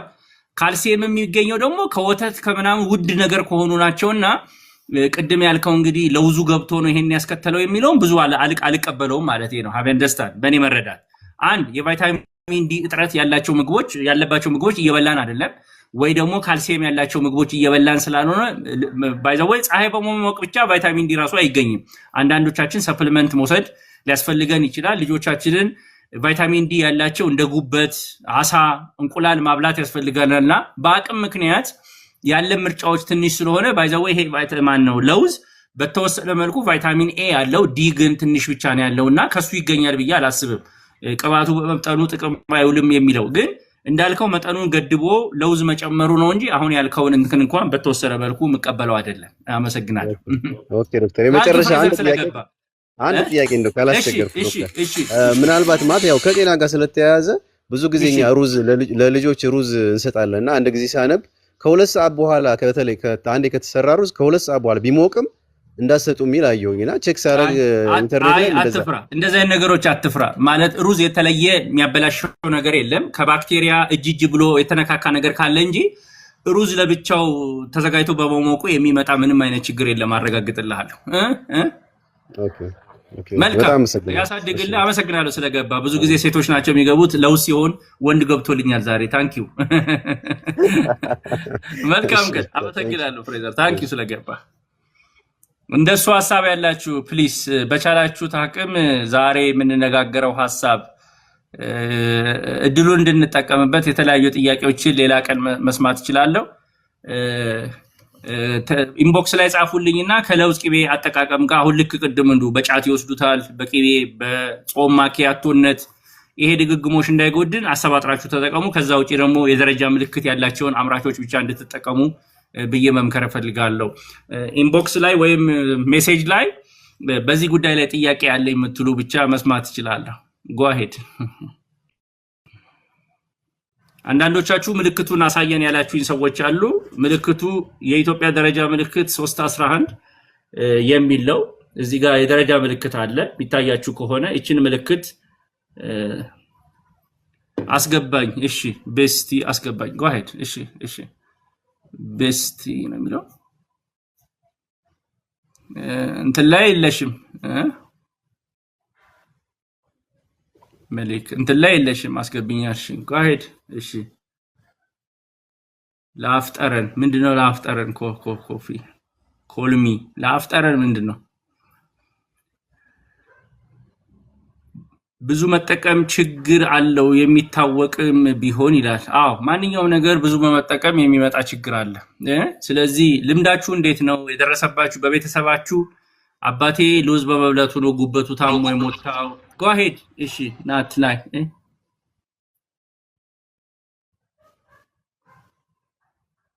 አንዴ አስገባኝ ዶክ ይላል። ቤስቲያ ምናምን የሚል ግን ላገኝ። እሺ አሁን አግኝቼሻለሁ። እሺ ቀጥይ። ጎ አሄድ። በስቲያ ነው። እሺ ቀጥይ። ሰላም ነው ዶክተር? እንዴት ነሽ? ሰላም ነሽ ወይ? እግዚአብሔር ይመስገን። እሺ ቀጥይ። እሺ እኔ እንኳን አንድ ያስጨነቀችኝ ጥያቄ ስላለች ነው እንጂ ከለውዝ ጋር የተያያዘ አይደለም። ይቅርታ ከተቀበልከኝ። አይ ለውዝ ወይ ምናምን ትጠቀሚያለሽ? ያው ለራሴ አንዳንዴ እበላለሁ እንጂ እንደዚህ ይሄ የለውዝ ቅቤ የሚባለው ነገር እኔ አልወደውም በእርግጥ። እሺ ቀጥይ። ግን ለልጄ ልጠቀምላት እያሰብኩኝ ነው። ስንት ወር ነች? 8 ወር ነች። አሁን ላይ ግን ያው ምግብ 9 ወር ልገባ ትንሽ 10 ምናምን ቀን ይቀራታል። እሺ ቀጥይ። እሺ እና ምግብ በቃ አሁን ላይ በተለይ 8 ወር ከሆናት በኋላ በጣም እያስቸገረችኝ ነውና የሆነ የአይረን እጥረት ጋር ሌላ እንደዚህ ትላትልም ሊፈጠር ይችላል ምናምን የሚባል ነገሮችን ስለምሰማ ምናልባት የዚህ ኬዝ ሊሆን ይችላል። ያው አስመርምሪያት እንኳን አላቅም በቅርብ እኮ ማሳየት ይቻላል። አሁን በሱ እርግጠኛ ሆነሽ ልብሽ ካረፈ በኋላ ምግብ ላይ ትኩረት ማድረግ ነው ያለብሽ። መጀመሪያ ግን ሌሎች ምክንያቶች ካሉ አላስበላ ያላት አይረን ግን ከሆነ ትፈዛለች፣ ትደክማለች። እንቅስቃሴዋ እንዴት ነው? አይረን ቀላል ነገር አይደለም። እንቅስቃሴዋ በጣም አክቲቭ ነች። በቃ ትጫወታለች። አክቲቭ ከሆነች የአይረን እጥረት ላይሆን ይችላል፣ ትላትል ሊሆን ይችላል። ብረት እንደዚህ ቀላል ነገር አይደለም። ልጆች ይፈዛሉ፣ ይደክማሉ። የብረት እጥረት እሱ ነው ምክንያት የሚሆነው። ጡት ነበር የምትጠባው እስካሁን? አይ ምግብ ያው ጀምሬላታለሁ፣ ግን ይሄ አሁን ጡት አለ ወይስ ብቻውን ነው? ብቻውን አይደለም። ያው ምግብ እንደዚህ አይረን እጥረት እንዳይከሰትባት እያልኩኝ ከቀይ ጤፍም ገንፎ ውስጥ ምስርም በአታክልት ምናምን እያሰባጠርኩኝ። የእንስሳት ተዋጽኦ ያው እንቁላል ነው እንጂ እና እርጎ ነገር ነው እንጂ አሁን ላይ ስጋ ምናምን አልጀመርኩላትኝም። ግን ጉበት ሞክሪያት ነበረ። ለምን ስጋ እስከ 8 ወር ድረስ ምንም አይነት ስጋ ሳጨምርላት ለምን? ያው ይከብዳቸዋል ምናምን ኧረ አይከብድም። ጎርተሻታል። እስካሁንም እንትን ለማስደንገጥ አይደለም፣ ግን ከ6 ወር ጀምሮ በቋንጣ ፈጭተሽ ስጋ እየጨመርሽ የጥጃ ስጋ መጀመር ሰዓቱ ስለሆነ ጉበትን በተወሰነ መልኩ ከቡላ ጋም ከገንፎ ጋር እያሰራሽ ስጫትና ይሄንን ጀምሪ መጀመሪያ። አሁን ያልሽው እንትን የእንስሳት ተዋጽኦ በጣም መጀመር አለብሽ። 8 ወር ሄዷል። ያው የበሬ ስጋ ቢሆን ምናምን ችግር የለውም። የበሬን ስጋውን ብትፈልጊ ፈጭተሽ ያው ምንድነው ፓስታ መኮረኒ ፓስቲኒውስ ከተሽ ፈጭተሽ መስጠት ትችያለሽ። ካልሆነ ደግሞ ቋንጣውን አድርቀሽ ፈጭተሽው ገንፎ ውስጥ እየነሰነሽ መስጠት ትችያለሽ። እንትን በርግጥ ይሄ ጉበቱ ትንሽ ሽታ ምናምን ይከብዳል መሰለኝ፣ አላውቅም። መከርኩላት። ትንሽ ነው የምትጠቀሚው፣ በስሎ ነው፣ ሽታ የለውም። ብቻውን እኮ አይደለም የምትሰጫት ገንፎ ብቻውን አይደለም፣ እንደዚህ በፓስቲኒውና በእንትን ቀላቅያት አክልት ጋር አረጋግጥ። እሳት ውስጥ ከተሽ ታበሲዋለሽ። ከበሰለ በኋላ አይደለም ፓስቲኒ ምናምን ከተሽበት ነው ሽታው ይጠፋል ሲበስል ማለት ነው። እንዲህ የሚደብረው ነገር ግን ከፍተኛ አይረን አለው፣ ብረት አለው፣ ቫይታሚን ኤ አለው፣ ዲ አለው እና በትንሹ ፍሪጅ ውስጥ እያስቀመጥሽ ተጠቀሚ። በረዶ ውስጥ ካስቀመጥሽው 1 ወር ሊቀመጥልሽ ይችላል እና ስጋ ምንም አይሆንም። በረዶ ውስጥ አስቀምጠሽው አይደለም የምትጠቀሚያትን ብቻ። እሺ ጀምሪ። እና ስለዚህ ለውዝ ያልሽኝንም ከምጥን ስታዘጋጂ እህል ከለውዝ የተጨመረበት ካረክላት ደግሞ ፕሮቲን ታገኛለች እና የለውዝ ቅቤውም ጥሩ ስለሆነ ቀላቅለሽ መስጠት ጀምሪ፣ ሰውነት ክብደቷም እንዲጨምር። እሺ ስለዚህ ላሳያት ግድ ነው ወይስ እንዳልከው ልሞክራት? በምግብ ሞክሪያት እና መጀመሪያ የባሰ ነገር ካለ ውሰጃት። መጀመሪያ ምግብ አሁን ያልሽውን አስተካክል። እሺ ሌላው ደግሞ ያስጨነቀኝ ትልቁ ጥያቄ ምን መሰለክ፣ ያው በፊት እንኳን እንደዚህ አስታውዬ ያየውባት ነገር የለምና አሁን ሰሞኑን ደግሞ ምን አየው መሰለክ፣ የእርግብግቢት የሚባለው አካባቢ አለ አይደለ? ከሱ ትንሽ ወደ ግንባር ሄድ ይላል እንደ እሱ ነገር እንደዚህ የሆነ ቅርጽ መስመር ነገር የሕክምና እንትን አይደለም። በወቅቷ ነው የተወለደችው አይደል? በ9 ወሯ ነው የተወለደችው። ችግር የለም ሕክምና ላይ ያወጣልና እንደዚህ ትንሽ ወደ ግንባሯ መጣ ብሎ ትንሽ የሆነ እንደማበጥ አይነት ከሰውነቷ ለየት ብሎ አሳይ ራስሽ እንደዚህ ከተሰማሽ ምንም አትዘናጊ። በኋላ ልጅ በጣም ስራ ነው የሚሆንብሽና በጊዜ መስተካከል መታወቅ ያለባቸው ነገሮች ካሉ አቅሙ ካለሽ አቅራቢያ ጤና ጣቢያ ወስደሽ ልብሽን ብታሳራፊ ነው የሚሻለው። እሺ ዶክተር መልካም በርቺ። እሺ እንዳልኩት ጥያቄያችሁ እባካችሁ በቻላችሁት አቅም ከለውዝ ቅቤ ጋር ያላችሁ ልምድና ፕሮግራሙ በአጀንዳ ካላረግነው ብትንትን ይልና ያስቸግራልና ሁሌ መልስ መመለስ ስለማይቻል ሐሳብ ያላችሁ ቴክስት ላይ ልትነግሩኝ ትችላላችሁ። ዛሬ የተወያየንበት ጉዳይ የለውዝ አጠቃቀማችን፣ ለውዝ ቅቤ ምን ጥንቃቄ፣ ከታች አንዳንድ ጥያቄዎች እየተጠየቁ ነው። በየሱቁ የሚሸጡትስ እንዴት ናቸው? ጥንቃቄ አድርጉ። ፊት ያበላሻል የሚባለውስ እኔ ለውዝ ቅቤ ፊት እንደሚበላሽ አላቅም። አንዳንዴ ምንድነው በዛብኝ ምናምን የሚሉ ሰዎች አሉ። ግን መጠኑ ምን ያህል ነው እንጂ እኔ ፊት ያበላሻል፣ ቅባት አለው፣ ጠቃሚ ነገር ነው፣ ምንም ሳይንሳዊ መሰረት የለው ፊት ያበላሻል የሚል ነገር። ግን አንዳንድ ሰዎች ያው ምንድነው ጉርምስና ይዞኝ ብጉር ይሆንብኛል ምናምን። እሺ ምኞት ስለ ለውዝ አስገባኝ። እሺ ምኞት እንጂ ይሄ መላምቶቹን ነገሮች አንድ ነገር ላለመጠቀም ብዙ ምንትን ባትሉ ሁሌ አይደለም የምትጠቀሙት። እሺ ምኞት ጓሄድ ምኞት ሄሎ ዶክተር አሻግሬ አመሰግናለሁ። እኔም አመሰግናለሁ። ቀጥል፣ ደስ ብሎኛል። ታንኪዩ ቀጥል። አንዳንድ ወንዶች እየገቡልህ ስለሆነ ስለ ምግብ እኮ ቀየርኩት እኮ ሴቶቹ በስተው ከልጅ ጋር ብቻው ደስ ብሎኛል። ግን ዛሬ ደግሞ ለውዝ የወንድ ጉዳይ ነው መሰለኝ። ጓሄድ እኔ እውነት ለመናገር ኢንፎርሜሽኑ ከዚህ ቀደም ነበረኝና እደፍራለሁ ብዙ ጊዜ ለቤተሰብ የምገዛለሁና እሺ ግን በአጋጣሚ ኢርሊ ባጠናበት ወቅት የተሳተፈ ሰው ብዙ ጊዜ ይሄንን የሀገር ውስጥ ለውዝ አትግዛ ይለኛል። ይገርምሃል። እሺ አሁን የእኔ ግን ኩዌስችን ኮንሰርን ያደረገኝ ምንድን ነው ኢምፖርትድ የሆነ ስኪፒ የሚባል ለውዝ ነው። የሚገርም አሁን አምጥቼ ፓኬቱን እያየው ነው ማወራ። ስኪፒ ይባላል። እሱን ነው የምጠቀመው። በ1891 አሜሪካ ውስጥ የተመሰረተ ካምፓኒ ነው። ዲቴይል ማየት ጀመርኩ። ይገርምሃል። እና በእርግጥ አሁን ይሄ ካምፓኒ ካለው ጉድዊል የተነሳ የ100 ዓመት ልምድ ምናምን ያለው ነው። ግን የኔ ጥያቄ የምጠራጠረው ምንድን ነው አንተ በሌላ መልኩም ከዚህ ከሸማቾች እንትን ጋር ሜምበር ሆነ ትሰራለህ አይቻለሁ በቴሌቪዥን የሆነ ፕሮግራም ላይ እና ከዚህ ኢምፖርት ሲደረጉ ከስተም ክሊራንስ ላይ የሚያጣሩ አካላት ኢምፖርትድ አይተሞችን በተለይ ከፉድ ጋር ከመድኃኒት ይጣራል አውቃለሁ። ልክ እንደዚሁ ፉድን ኢንዲቴል አይተው ያጠራሉ። በጣም እንትን በደንብ አንተ ስታወራ በጣም ኮንሰርን ልናደርግበት የሚገባ ነገር ነው። ተረድቻለሁ። ያለውን ኤክስፒሪየንስ ልንገር። አገራችን ምግብ ወደ አገር ውስጥ ሲገባ የኢትዮጵያ ምግብና ቁጥጥር ባለስልጣን ፍተሻ አድርጎበት ነው የሚገባው። ግን ሁሉ ነገር ይመረመራል ሳይሆን ሰርቲፊኬት ኦፍ አናሊሲስ ይጠይቃሉ። ማለት አስመጪው የዛ አገር ምርት ጤንነቱ መጠበቁን የተረጋገጠበት ወረቀት ይጠይቋቸዋል። ሁሉም ላቦራቶሪ ያስገብተው ይመረምሩታል ማለት አይደለም። አበንደስታል። ስለዚህ የሚያደርጉት ምንድነው አስመጪው ሰርቲፊኬት ኦፍ አናሊሲስ የማቅረብ ግዴታ አለበት። እሱን ደሶየር አይተው ነው የሚያስገቡት። አበንደስታል። ስለዚህ አንድ አገራችን ተቆጣጣሪው ጥሩ እያደረገ ያለው ምንድነው በሱ ያለፉትን ሊስት እየለቀቀ ነው ማለት ያው እንደምታውቀው ህገወጥ ኮንትሮባንድም ሀገራችን ውስጥ ብዙ ምርት ይገባል። ስለዚህ ተቆጣጣሪው አካል ተቆጣጣራቸው የገባቸው መሆናቸው ሊስት አለ። እሱን ማረጋገጥና ማየት መመዝገቡን ብታረጋግጥ ጥሩ ነው። ከውጭ የሚመጣው አድቫንቴጅ ይኖረዋል፣ ግን ሁሉ ነገር ደግሞ በእነሱ ስም ይመጣል ማለት አይደለም። ስቲከር ሊቀይሩ ይችላሉ፣ ሰርቲፊኬቱን ሊቀይሩት ይችላሉና ይሄ ቻሌንጅ አለ። ግን እኔ አሁን ሁለት ነገር ነው እየመከርኩ ያለሁት። አንድ የምግብ ቁጥጥሩ ከኛ አቅም በላይ ነው፣ መንግስት መስራት ያለበትን ስራ ይስራ ነው። ሁለተኛ ግን ደግሞ ድግግሞሹን ብንቀንስ። ምን ያህል ነው የምትጠቀመው አንተ? እኔ ምግብ ደህንነት ባለሙያ ነኝ። ጉበት የሚባል ኩላሊት የሚባል አካል አለ። ይሄ አካል በትንሽ ከሰጠነው ከምግብ ጋር እያሰባጠርን ራሱ ማኔጅ አድርጎ ያስወጣልናል እንጂ የአንድ ጊዜ መርዝ ወይም የአንድ ነገር ቢሆን እናልቅ ነበር እስከዛሬ። ማለት የትም ዓለም ላይ እንደዚህ አይነት ነገሮች ይገኛሉ።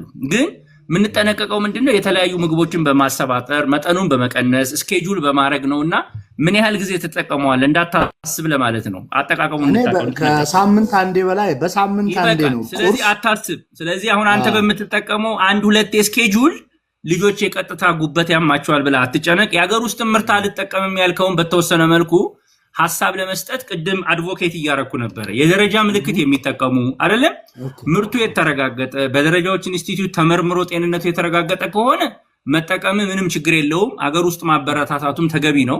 እኔ አሁን እንደዚህ አይነት አምራቾችን ማበረታታው ለዛ ነው። በዶላር ብዙ ዋጋ ነው የምትከፍልበትና እኛ ብንገዛቸው አምራቾቹ ራሳቸው ይበረታታሉ። ገብቶሃል? ይገርማል። ስትገዛው ውድ ነው። አሁን እሱን አንተ ያስከውን ስትገዛና ከአንተ ከያዝከው ኮንቴነር የሚያንስ 2000 ምናምን ነው የምገዛው። አንተ ከያዝከው ኮንቴነር የሚያንሰው ምናምን ስኪፒ በጣም ውድ ነው። 2000 ምናምን ብር ነው የምገዛው። ያን 700 ብር ለጤና ማለት ከመስጋት ነው። ያው ጉበት ደግሞ ከባድ ነገር አይደለም። አዎ አይ እሱን እያስማማው እኔ ህገወጥ የሚሰሩትን ግዛቸው ሳይሆን አትሊስት የደረጃ ምልክት ተጠቅሞ አፍላቶክሲን መጠኑ የቀነሰ መሆኑን በሶስተኛ አካል የተረጋገጠ የሆኑትን ምርቶች ብናበረታታቸው ህገወጦቹ ይወጣሉ፣ የሀገራችን ምርታማነትም ይጨምራል፣ ኢንዱስትሪዎቹም ይስፋፋሉ፣ ለዋጋም ለኛ ለሸማች ቀላል እየሆነልን ይሄዳል፣ ህይወታችንን በጠቅላላ ኮሌክቲቭሊ ይሻሻላል በማለቴ ነው። በጣም በጣም በጣም ዶክተር አመሰግናለሁ። እኔም አመሰግናለሁ።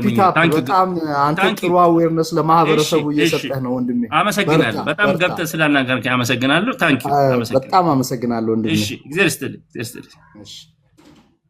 ሌሎች በዚህ ጉዳይ አጀንዳውን እንዳናበላሸው። እሺ አንድ ሰው አሁን ሰላም ነው ያለች ባንጠቀምስ ምናጣው ነገር አለ ወይ? ሰላም ለምንድነው ማንጠቀመው? ስንት ነገር እንተዋለን።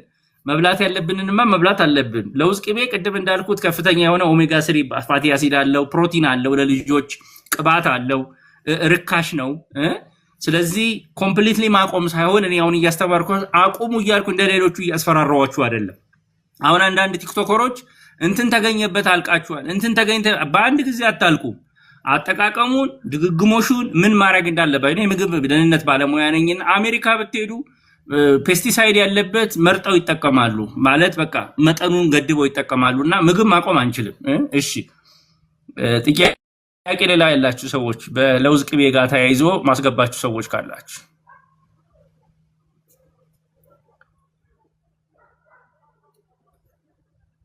እሺ ጥያቄ ያላችሁ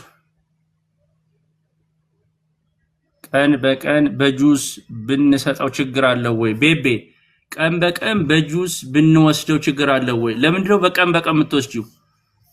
ቤቤ ለምንድነው ቀን በቀን ለውዝ የምትወስጂው ወይም የለውዝ ጁስ ለምንድነው የምትወስዱት? which one is better? እኔ የደረጃ ምልክት ያላቸው ነው የምለው። የደረጃ ምልክት ያላቸውን እንትኖች ተጠቀሙ።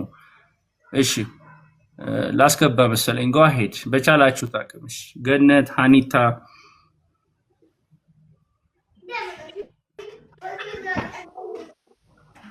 ሰላም ዶክተር። ሰላም ነሽ? ቀጥይ። እንዴት ነሽ? ቀጥይ። እግዚአብሔር ይመስገን። እሺ ገነት ለልጆች እሰጣለሁኝና ከሙዝ ጋር ከበስሎ ጋር ምናምን እየቀላቀልኩኝ በምን ያክል ጋፕ ብሰጣቸው ጥሩ ይሆናል ብለህ ታስባለህ? እኮ በቀን አንዴ በላይ ባትሰጪ አሁን ባለበት ሁኔታ ከአንድም የምግብ ዝርዝራቸው ውስጥ ምን ላይ ነው የምትሰጫቸው? ቁርስ ላይ ወይ መክሰስ ላይ ነው አይደል የሚሆነው? የለውዝ ወይ መክሰስ በቃ በቂ ነው። ምንም አይሆኑብሽም። በዛ በሚበሉት የሚደርስ ጉዳት የለም። ግን በተጨማሪነት አንቺ ስትገዢ ግን ጥራቱን የጠበቀ ምልክት ያለበት መሆኑን አይተሽ ግዢ ነው ማለት። ምንድነው የምትጠቀሚው ብራንድ የምትገዢው? እዚሁ ነው የሚጨመቀው። ያየው ነው ማንተን መለው ኤልሳ ለውዝ ይባላል። ቡልቡል አካባቢ። እሺ ሰፈር ነው። እሺ። ስለዚህ እነሱን እንግዲህ የራስሽ ምርጫ ነው። አንዳንዶቻችን እነሱ ስለጨመልቁልን ተፈጥሯዊ ነው ጤነኛ ነው ብለን እናስባለን። ግን ለውዙን ስታዩ አይተሽዋል? ፈንገስ የለውም ወይ? አይተሽዋል ወይ የሚጨምቁትን?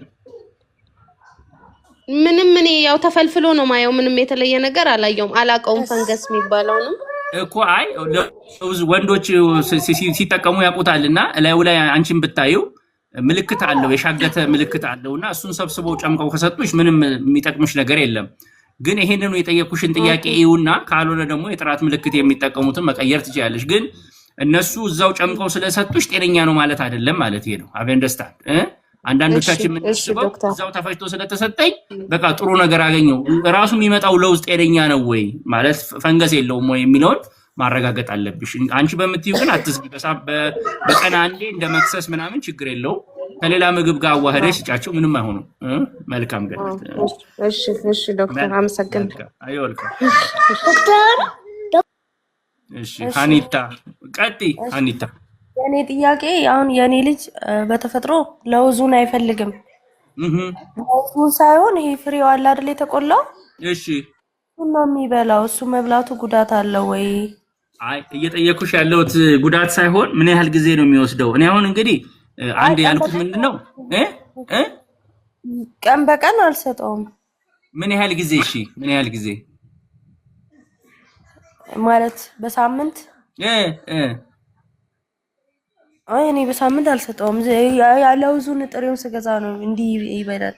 እንደሱ ችግር የለውም። እኔ እያልኩ ያለሁት አሁን እንደ ቃሚ ሰዎች ወይም ቅቤ ብቻ የሚጠቀሙ የሚደጋግሙ ሰዎች ካለ አንድ አትጠቀሙ አይደለም፣ ጥራቱን አረጋግጡ ነው። የደረጃ ምልክት ያለበትን ተጠቀሙ ነው። ለውዙ ደግሞ ፈንገስ ከሌለበት ጉበታችሁ ላይ ችግር ስለሚያመጣ ለውዝን ስትጠቀሙ በጣም ጥንቃቄ አድርጉ ለማለት ነው። በአንቺ ደረጃ አይደለም የሚያስፈራ ነገር አይደለም። ያንቺ ችግር የለውም መብላቱ። እሺ ሌላ ጥያቄ ደግሞ ዶክተር፣ እሺ አሁን ልጆች ላይ ህፃናት ላይ ማለት ነው የምግብ አሰራር ለምሳሌ ልጆች የሚፈልጉትን ይሄ ነው ብለው የተሻሉ ማሚዎች ቪዲዮ ቢሰሩ እኛም እሺ አስብበታለሁ። እሺ መልካም አስብበታለሁ። አመሰግናለሁ አኒታ። እሺ አመሰግናለሁ። መልካም። እሺ መልካም። ሙዚቃ ቀጥሉ። ሙዚቃ። እሺ ዶክተር ሰላም ነው? ሰላም ነሽ? እንዴት ነሽ? አለን ዶክተር። እኔም ለውዝ የምጠቀምላት ይሄ በጥራቱ ምናምን በሱ ዙሪያ ትንሽ እኔም ስለተጠራጠርኩኝ ከእንትን ጋር አስፈጭቼ ነው አንድ ላይ የምጠቀምላት። ከበሱ ገዝተሽ ከወፍጮ ቤት ማለት ነው ለውዙን?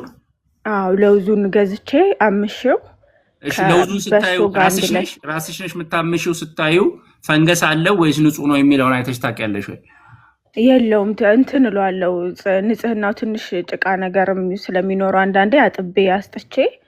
አይ እሱን አይደለም እልሽ፣ ልጣጩን ካወጣሽው በኋላ እሱን አይደለም እልሽ። ልጣጩ ከወጣ በኋላ ነጩ ላይ ፈንገስ ንጹህ ነው ወይስ የተነካ ፈንገስ ሻጋታ የሚመስል ነገር ያጋጥምሻል ወይ ማለት መለቀም ስላለበት እሱ ተለይቶ ከመስራት ይችላል። አዎ እንደዛ አለው። ስለዚህ እሱ ምን ታረጊዋለሽ? ቼክ አረጋለሁ። ትለቂዋለሽ? አዎ እለቅማለሁ። በቃ እሱን ከለየሽ አንዱ እንዲሰሩልን የምንፈልግ እነዚህ ምንድነው ለውዝ አምራቾች አንቺ እንደምትጠነቀቂው አይጠነቀቁም። ገንዘብ ስለሆነ ለነሱ ቢበላሽም እዛው እስከ ተፈሽተው ይሰጡሻል ነው እያልኩ ያለው። ምን አልሽ? እንደዛ ነው። ተለቅሞ ምናምን ካልሆነ ይኖረዋል። ስለዚህ አንቺ ራስሽ ገዝተሽ እንደዚህ በፈንገስ የተጎዳው መለየት ጤነኛ የሆነ ነገር ቤትሽ ውስጥ ማዘጋጀት ይችላል። በምንድን ነው የምታዘጋጀው? በብሌንደር ወይስ በምንድን ነው የምታዘጋጀው? በወፍጮ ቤት ነው። በቃ እዛው አቀላቅዬ ከበሶ እንትኑ ጋር እህሉ ጋር አንድ ላይ አንቺ የምታዘጋጂው እንደምንጥን ነው የምታዘጋጂው?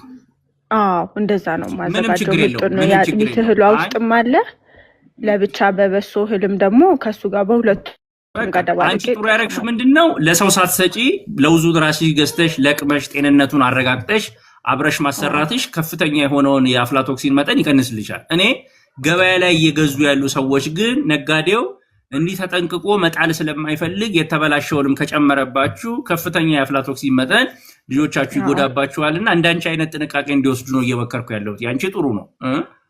እሺ እቺ ምልክቷ ምንድነው? ባውቃት ደስ ይለኝ ነበር። የደረጃ ምልክት ነው። የደረጃ ምልክት ነው። የኢትዮጵያ ደረጃ ምልክት ይላል CSA 311 ይላል 2022። አሁን እኔ ያዝኩት እዚህ ተስፋዬ ለውዝ ቅቤ ይላል።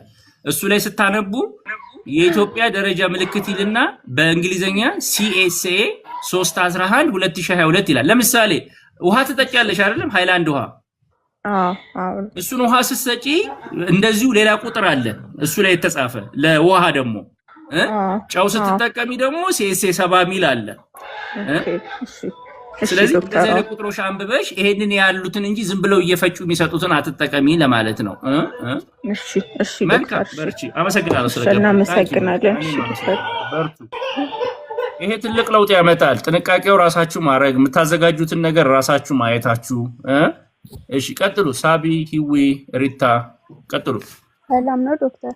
ደህና ሳቢ ቀጥይ። እሺ አመሰግናለሁ።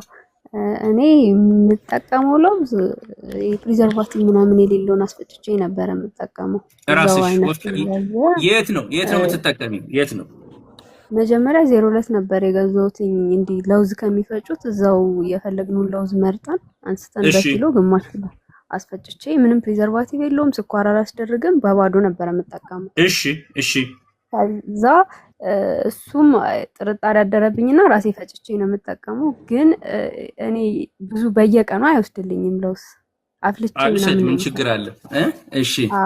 ግን እኔ አሁን ካንተ ትልቅ ምክር የፈለኩት ከተወለደ 1 ዓመት ነው ልጄና እኔ አሁን የወር ከምናምን እርጉዝ ነኝና ጡት አስተውኩት። ለምን ልቤን በጣም አመመኝ ሳጠባ ለሊት። ችግር የለውም በየ2 ሰዓት እያጠባው አስለምጬው አሁንም ለሊት ሙሉ በየ2 ሰዓት ነው የሚነሳው። 1 ዓመቱ ነው ብለሽኛል አይደለም? 1 ዓመቱ ነው። በቃ ዋናው 1 ዓመት ካደረሽ ጡት ማቆም ትችያለሽ። በቂ ነው ማለት ነው። በምግብ መቀጠል ትችያለሽ። ግን አሁን ማለት የምትመክረኝ እንዴት አድርጌ ሰፖርት ላድርገው? ምግብ የመውሰድ ችግር እግዚአብሔር ይመስገን እስካሁን ድረስ ባለው መጠን ይወስዳል። እኔ ያው ከታሸጉ ምግቦች ውስጥ እስካሁን ኦትስ ብቻ ነው የምሰጠው። ሌላ ምንም አይነት የታሸገ ምግብ አልሰጥም። እሺ ምንድነው ምግብ የምታዘጋጁው ብትነግሪኝ? አሁን የምታበዩን ነገር ብትነግሪኝ። እንደዚህ ካሮት በስጋ ፍትፍት ነገር፣ እንቁላል የተቀቀለ፣ እርጎ በጣም በብዛት የሚወስድ በጣም በብዛት ጥሩ እኮ ነው ያልሽውና ምንም አታስቢ። አንቺ የጭንቀት ራስሽ ላይ አተኩሪና አሁን ሁለተኛ የሚመጣው ላይ አቅምሽን ጠንክረሽ እሱ ላይ ፎከስ አድርጊና እያበላሽው ነገር ያለው ጥሩ ነው። ከባሰ መደገፊያ ዱቄት ወተት ካለ መስጠት ትችያለሽ። ከፈራሽ ጨማሪ ካልሽ ላሞተትም ብትጨምሪለት ችግር የለውም። ላሞተት በቃ ከ1 ዓመት በኋላ ላሞተትም ችግር ስለሌለው በዛው ቀጥይ። ምንም አታስቢ። ራስሽ ላይ አተኩሪና ልብሽንና አሁን ያለሽበትን እርግዝና እንትን በይ። ለምንድን ነው ስፔስ ያልሰጠሽው በ1 ዓመት ውስጥ? ስፔስ አልፈለኩም ማለት እኔ አይደለም። አሁን ሆኗል ለመከላከል ሳይሆን ለሌላ ጊዜ ደና አቅም ያለው ልጅ እንድትወልጂ ሰውነትሽ በ2 ዓመት መጠንከር አለበት። ፎሊክ አሲድ፣ አይረን ማለት አንድ ልጅ ስትወልጂ አንቺ ውስጥ ያለውን ነገር ነው ይዞብሽ የሚወጣው ማለት አቅምሽን ተጠቅሞ ነውና ድርብርብ እርግዝና በሚከሰትበት ጊዜ ሁለተኛው ልጅ ሊጎዳ የሚችል ቻንስ ስላለው ለሌላ ጊዜ አሁን ራስሽን በምግብ ደግፈሽ አቅም ካለሽ ምንም አትሆኝም። ግን አቅም የሌላቸው እናቶች ገጠሮች በሚደራርቡበት ጊዜ አንዱ የሚሆነው ምንድነው ልጆች ለተለያየ በሽታ ሊጋለጡ ስለሚችሉ ለሚቀጥለው ተጠንቀቂ። እሺ ተነቀቃለሁ። መልካም እሺ እሺ አመሰግናለሁ። ይውልካ መልካም በርቱ በርቱ በርቱ። እሺ እሺ ሪታ እሺ ሰላም ዶክተር እንደምን አረፈሽ? ሰላም ነሽ? ደህና እግዚአብሔር ይመስገን። እኔ ለልጄ ፒናት በተር ሲሰጠው የነበረው እንዴት ነው ከ7 ወር ምናምን አካባቢ ጀምሬለት ቁርስ ላይ በሳምንት 5 ቀን 6 ቀን ነበር የምሰጠው። አሁን 2 ዓመቱ ነው። ከኦትስ ጋር ቁርስ ላይ ነው በብዛት። እሺ እና ዓመቱ ነው። አያስቸግርም። ያው ትንሽ ለስለስ እንዲል ብቻ ሙቀቱ ላይ ጨምረውና እንዲቀልጥለት ከዛ እሱን ይወስዳል። እና እንደዚህ ተደጋጋሚ መስጠቴ ኦልሞስት በቃ ማለት ችግር ይኖረዋል። አይ ችግር የለውም እያልኩሽ ከተለያየ ምግብ ጋር ግን የምትጠቀሚው ራስሽ የምትዘጋጂው ለውዙን ወይስ ሰው ጋር ሰጠሽ ነው? ፈንገስ መኖሩን ተስፋዬ ለውዝ ነው የምጠቀመው። አንተ ያስቀማል። እሺ ተስፋዬ ማስታወቂያ እሱ ደረጃ ምልክት ይጠቀማል። በየጊዜው የራሱን ጥራት ለማሻሻል ጥረት ያደርጋልና ችግር የለውም። ከሌላ ምግቦች ጋር እየቀላቀልሽ አንድ ጊዜ ጠዋት ነው የምትሰጪው አይደለ? ከዛ ውጪ ትሰጪዋለሽ? አንድ ጊዜ ብቻ ጠዋት። ምንም ችግር የለውም። እሺ ሌላው ጥያቄ ደግሞ ምንድነው 2 ዓመቱ ነው። ያው እስካሁን ጡት ይጠባል፣ ምግብም ይበላል። ያው ሁሉንም አይነት ምግብ እሰጠዋለሁ። ስጋ ምንም ኤርሊ ነው በደንብ ያስጀመርኩት። እሺ ጥሩ። እሺ በመሀል ይቋረጣል እንትንሽ። እሺ እና ግን ምንድነው ችግሩ ምንም ወተት በፍጹም ይጠጣልኝ አልቻለም። ወተት በፍጹም ይጠጣልኝ አልቻለም። ማለት የቆርቆሮ ወተት አይጠጣም። ከ6 ወር ጀምሮ የማይጠጣም የቆርቆሮ ወተት አይጠጣም። አለርጂ ያለበት ወይስ በምን ምክንያት ነው? እኔ አላቅም በቃ ለምን እንደሆነ አለርጂ የለውም። ግን በፍጹም እንትን አይልም። በቃ እኛ አሁን ከቡላ ጋር ከኦትስ ጋር ከሌላ ከቅንጬ ጋር ምናምን እየቀላቀልን እንሰጠዋለን። የሆነ ያክል እንኳን በቀን ቢወስድ ብለን በቃ ልክ ነሽ። ጥሩ አድርገሻል። አንቺ ጎበዝ ነሽ። ልክ ነሽ። አሁን ግዴታ ወተት ይጠጣልኝ ነው እያልሽ ያለሽው? በግድ እንደው ቢጠጣ ችግር አለው ወይ? እስከዛሬ ድረስ ምንም ችግር የለውም። ከላም ወተት የምታገኙ ፕሮቲን ነው። በአንቺ አበላል ብዙ ነገር ሸፍነሽለታልና ወተቱ በመቅረቱ ምክንያት የሚቀርበት ነገር የለም እንደ ልምድ። ግን ከባህሪ ጋር ተያይዞ ለምን እንደተው ማሰብ ያስፈልጋልና እሱም ብታዩ ማለት ነው። ሌላ መቀላቀያ ወተት ውስጥ ጨምረሽ ሞክረሽው ታውቂያለሽ? አዎ ትንሽ ቀረፋ እያደረግን ሞከርንለት፣ ትንሽ ጨውም እያደረግን ሞከርንለት። ፍራፍሬዎችን ማለት ነው። ፍሌቨሪንግ ሙዝ አሁን በጁስ በኩል ይጠጣል፣ ችግር የለበትም። ጁስ ከተጨመረበት ጣዕሙን ነው የማይወደው ይመስለኛል። ገባኝ እኮ ታስፋታም ሰይ ለምሳሌ ወተቱን በስትሮበሪ በሙዝም በምንም ፈጭተሽ ብትሰጪው ወተቱን ይጠጣዋል። አዎ በቃ እንደሱ አድርገሽ እያለማመድሽ እየቀነሽ ብታላምጂ ነውና ያንቺ ጥሩ ነው ያለው። ምንም አያሳስብሽ እንጂ ችግር አያመጣበትም። ወተት አለመውሰድ እስከዛሬ ምንም ችግር አያመጣም። ያው የካልሲየም የሚያገኝባቸውን ምግቦች በሱ መተካት አለብሽ ማለት ነው። ካልሲየም ከምንድን ነው የሚያገኘው? ወተት ካላገኘ እርጎ ትሰጪዋለሽ? እርጎ በመጠኑ ይወስዳል። እርጎ ይወዳል፣ ችግር የለበትም። በቃ እኮ ካልሲየም ሊያገኝባቸው ጥራጥሬዎችን ምናምን በሙሉ ይወስዳል። እንቁላል፣ ጥራጥሬ ምናምን ይበላል። ምንም ችግር የለውም። ያንቺ ምንም ችግር የለውም ሪታ፣ አታስቢ። ምንም ችግር የለውም። መልካም አመሰግናለሁ። መልካም እሺ፣ በርቺ። አሜን በርቺ። እሺ መኒ ቀጥሉ። እሺ አሁን እያስገባው ነው ያላችሁን። አሁን ስለጨረስኩኝ ስለ ለውዝ ቅቤ ኤኒ ጥያቄ መጠየቅ ትችላላችሁ፣ ችግር የለውም። በቻልኩት አልቅ ብላ አስተናግድና እንትን እላለሁ። ጓሄድ ሰላማዊት መኒ። እሺ መኒ አሁን ስለጨረስኩኝ ስለ ለውዝ ቅቤ ኤኒ ጥያቄ መጠየቅ የሚያስተጋባ የማን ነው? ሶሪ እሺ ቀጥይ። ሰላም ነው ዶክተር? ደህና እንዴት ነሽ? እግዚአብሔር ይመስገን ሰላም ነው። ለምንድን ነው ገንዘብ የተባለ? እናቴ ገንዘብ ቢሮ ሚኒስተር ገብታ እኔ ስወለድ በዛ ነው መሰለኝ ገንዘብ ያሉኝ። ሌላ ሰው በሌላ ነገር እንዳይወስድብሽ ብዬ ነው። ቀጥይ። ይቅርታ። የኔ ልጅ 10 ወሩ ነው። እሺ አሁን ነው በቅርብ ነው ገና አስጀመርኩት የለውዝ ቅቤውን ማለት ነው። እሺ በምን መልኩ? ትንሽ በኦትስ ነው የምሰጠው እስካሁን። እሺ ጥሩ። እና የኔ ጥያቄ ማለት ነው ከዚህ በፊት 9 ወር ላይ ያለ ኪሎ 9 አልሞላም። እሺ አሞት። እሺ ሳሳየው ያልተፈለፈለ አምቢባና ባክቴሪያ አለበት አሉኝና ታክሞ ነበርና አሁንም ግን ካካ የተወሰነ ሽታ አለው። እንደገና ደግሞ በቀን 2 ነው ካካ የሚያደርገው። ኦኬ አንጀቱ ላይ እንግዲህ ያው ባክቴሪያው ሁለቱም የነገርሽኝ ከባድ ነው ለልጅ ባክቴሪያውም አሜባውም አስቀያሚ ናቸው። እርጎ መሰጩ ነገር አለ እርጎ ሆላንድ ነው የምጠቀምለት። የትኛውን ፍሌቨርዱን ወይስ ፕሌኑን? ኖርማሉን ማለት ነው። ነጩን ማለቴ ነው። ነጩ ነው እንጂ ፍሌቨርዱ የሆነ ይሄ ቫኒላ ባላላ ያለው ላንቺ አይጠቅምሽም ለልጅሽ ብዬ ነው። ፕሌን የሆነው አይደለም ነጩን ነው የምሰጠው። በደንብ ይወስዳል እሱን? አዎ ይወስዳል። እርጎውን በደንብ ይወስድልኛል እኮ ለአንጀቱ ኢንፌክሽን በሚኖርበት ጊዜ ሊያግዝ ይችላል። ግን የአንቺ ጉዳይ ግን ኢንፌክሽኑን ማስተካከል አሁንም የሚፈልግ ጉዳይ ስለሆነ ሌላ ግን ካካውን ደጋግመሽ የምትሰጪው ምግብ አለ ወይ? ካካውን እንደዛ ያደረገብሽ ደጋግመሽ የምትሰጪው አንድ ምግብ አለ ወይ? እኔ የተለያየ ነው የምሰጠው። ስጋም፣ ድንችም፣ ካሮትም፣ አቮካዶም አንድ እንትን እያልኩ ነው የምሰጠው። ስለዚህ አይ ካካው ግን ከሆነ ምግብ ጋር ሲሆን የሚመጣ ነው ወይስ በቋሚነት ያለ ችግር ነው? በቋሚነት ነው። ከ7 ወር ጀምሮ ነው ያስቸገረኝ ማለት ነው። ኦኬ ምግብ ከጀመረ ከ7 ወር ጀምሮ ነው እና አቮካዶ እና ሙዝ ጥሬ ነገር ምናምን አትስጩ ምናምን ብለውኝ ነበር። እሱ ሳይድ ኢፌክት አለው እንዴ? አይ ሳይድ ኢፌክት የለውም እስከሚሻለው ነው። በዛው ይቅር ሳይሆን በሽታው አሁን በሽታውን ታክሞ ተሽሎታል። አሜባ ባክቴሪያውንም ተሽሎታል። አንዱ ከተሻለው ታዲያ ምግቡን ለምን አትመልሽለትም? ማለት እንዲሻለው ነው እንጂ እድሜ ልክ እንዲቀር አይደለም። እሺ ላስጀምረው ፈርቼ እንትን አልኩኝ። አይደለም በሽታውን ጨርሶ መድኃኒቱን ወስዶ ጤነኛ ነው ከተባለ አንድ ጊዜ ሆኗል ብለሽ ማስቀረት ተገቢ አይደለም። አይሽ ዶክተር እሺ መልካም አመሰግናለሁ። እሺ እሺ ቀጥሉ። ማርታ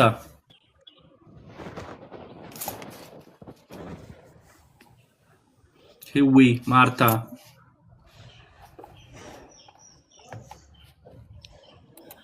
ሰላም ዶክተር እንዴት ነሽ? ቀጥይ ህዊ። እሺ ቀጥይ።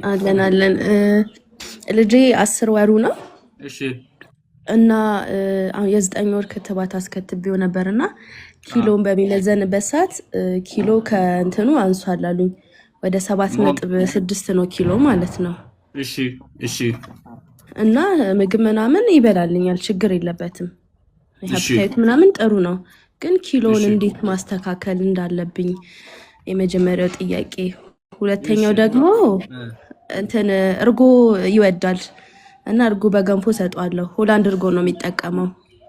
ነጩ ነው እና ፋብሪካ ይሄ ሆላንድ ነጩ ፍሌቨሩ ሳይሆን ፍሌቨር ሆላንድ ያለው ነጩ ያለው ነው።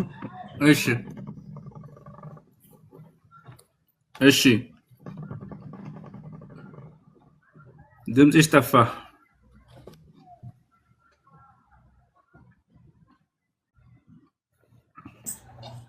ተቋርጦ ነው። እሺ ቀጥይ ህዊ። ሄሎ ዶክተር። በመሀል ጸጥ ብሎ ነበር። ቀጥይ። እሺ ይሰማኛል። ለውዝ ደግሞ ኦኬ። እሺ የእህል ዱቄት ላይ ለውዝ አንድ ላይ ደባልቄ ሰጠዋለሁ። ግን እሱን በሚጠቀምበት ሰዓት ጉንጩ እንዳለ ሽፍ ነው የሚለው። አለርጂ ያለበት ላይ ማለት ነው። የለውዝ አለርጂ ያለበት ብዙ ጊዜ በተደጋጋሚ ሞክሬዋለሁ። እንደዛ አይነት ነገር ይወጣበታል። አይ ለውዝ አንዱ እያስረዳው የነበረው አንዱ አለርጂ ሊሆን ይችላል። የለውዝ አለርጂ ብዙ ልጆች ይዛቸዋል። እሱን ልትለይበት የምትችይው ነገር አለ። እሱን ቀንሰሽ ልታስፈጪ የምትችይው ነገር አለ። ቀንሰሽ ለማየት እንደዛ ወይ እንትን ማድረግ ይችላል። ሽምብራ ወይ አኩሪ አተር አርገሽ ሪፕሌስ አርገሽ ለውጡን ነው ሞይው ማለት ነው። አሁን አኩሪ አተር ራሱ ቅባት ከፍተኛ ስላለው ላልሽው ክብደት መጨመር ሊያግዝሽ ይችላል። የገበታ ቅቤ ምናምን ትጠቀሚያለሽ ምግብ ስትሰሪ? የገበታ ቅቤ አልጠቀምም። እንትን ዘይት የኑግ ምንድነው ይሄ የጠርሙስ ዘይት። እሺ የገበታ ቅቤ የሚባል አለ ያነጠረው በተወሰነ መልኩ ክብደት ለማስተካከል እንደ ለውዝ ቅቤ ደግሞ ከተጠቀምሽ ቅቤ እጠቀማለሁ። ለጋ ቅቤ ቤት ውስጥ የነጠረውን ትተሽ ገበታ ቅቤ የሚባል የልጆች አለ። ትንሽዬ ባር ነገር ነች። የገበታ ቅቤ ብለሽ ቅባቶች ማለት እንደነገርሽኝ ሌላውን ነገር እያረግሽለት ስለሆነ ክብደት ለማስተካከል ትንሽዬ ቅባት መጨመር ነው የሚያስፈልገው። ፕሮቲን ነገሮች መብዛታቸው ጡንቻ ነው እንጂ የሚሆኑት ክብደት አይሆኑም።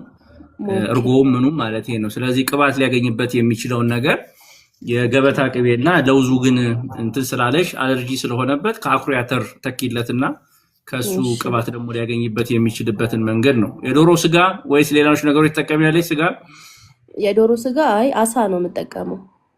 አሳም እንትን ስለሆነ እንዲወፍር ከፈለገ የዶሮ ስጋ ቅባት ስላለው እሱን ደግሞ ከፓስቲኒ ከምናምን ጋር ብትሰሪለት ያልሹ ሌላ የበሽታ እንትኖቹን ማስተካከል ነው። አቮካዶም ከፍተኛ ቅባት ስላለው ይጠቅምሻል። ዘይቱ ለክብደት እነዚህ ቅባት ሊጨምሩልሽ የሚችሉትን ነገሮች እንትን በይ አፈራርቀሽ። እሺ ዶክተር መልካም። እሺ አቢሳ ነው። አመሰግናለሁ ዶክተር። ሰላም ደህና። አንድ ከለውዝ ቅቤ ጋር በተገናኘ ምን መረጃ አለኝ? የኛ ሀገር መሬቱ በራሱ ለዚህ ለአፍላቶክሲን መጠን እንትን ለለውዝ የተጋለጠ ነው የሚል መረጃ አለና በዚህ ላይ ምን ያህል ታውቃለህ? ምክንያቱም የኛ ሀገር የለውዝ ቅቤ ላይ ያለው የአፍላቶክሲን ስታንዳርድ መጠኑና ሌሎች ሀገሮች የሚቀበሉት ተመሳሳይ አይደለምና እንደውም አንድ ይሄን የሚያመርት ድርጅት ምንድነው ያለኝ የዚህ ሀገር ለውዝ ያንን ስለማያሟላልን ከውጪ ነው የምናስመጣው ሁላ ብሎኛልና ልክ ነው። እንደው በዚህ ላይ ሌላው ደግሞ እንትን ጋር በተገናኘ የሸማች ጥበቃም የቦርድ ነህና ለምሳሌ አንድ ግለሰብ ምንም ሌብል ምንም ሳያደርግ ሄዶ አስመርምሮ አንድን ምርት ይሄን ያህል የሚፈልገውን አይነት ጎጂ የሆኑ ነገሮች እንደሌሉበት ማረጋገጥ የሚችልበት በተለይ ላቦራቶሪ መርማሪዎች እንዲህ አይነት ሰርቪስ አላቸው ጠይቄ እንደሌለ ነግረውኛልና በዚህ ረገድ ሸማቹ እንዲነቃና እንዲያቅ እስቲ መልስልን። አመሰግናለሁ። ሁለቱም ያልከው በጣም የፕሮፌሽናል ጥያቄዎች ናቸው። ሁለቱንም ለመመለስ ሞክር። አንድ እንዳልከው የግብርና አመራረታችን ይሄ አፍላቶክሲን የሚፈጥረው ፈንገስ እዛው በመከማቸቱ ምክንያት ተፈጥሮ ገና እህሉ በሚመርትበት ጊዜ ለውዙ በሚመርትበት ጊዜ ለአፍላቶክሲን እንደሚጋለጥ ያወቅንበት አለ። ይሄንንም ለመከላከል እየሰራን ያለነው ምንድነው ይሄንን ፈንገስ ሊተካ የሚችል ሌላ ፈንገስ መሬቱ ላይ በመርጨት ይሄንን ፈንገስ ለማጥፋት ጥረት እየተደረገ ነው። ስለዚህ ያልከው ጥያቄ ትክክል ነው ለማለት ነው። ሳይንሳዊ ነው። አልፋ ሴፍ የሚባል ፈንገስ አለ ማለት ይሄ ፈንገስ አፍላቶክሲን የማይፈጥር ነው። ሌላኛው ደግሞ ኢትዮጵያ መሬት ላይ ኦልሬዲ የተያዘው ፈንገስ አፍላቶክሲን የሚፈጥር ፈንገስ አለ። ስለዚህ እሱን በውድድር ለማባረር ማሽኑም ናይጄሪያ አቋቁማለች። እኛ ሀገር አልተቋቋመም። ናይጄሪያ ግን አቋቁመው እንደ ማዳበሪያ ይረጩታል ይሄንን ፈንገስ። አላማው ምንድነው? ያ አፍላቶክሲን የሚፈጥረውን ፈንገስ በማባረር በዚህኛው ለመተካት ማለት ነውና የጠየቀኝ ጥያቄ በምርት ሂደት ገና ሳይመረት ፕሪ ሃርቨስት ላይ ገና እህሉ እያደገ አፍላቶክሲን መፈጠሩ በጣም ያሳዝናል።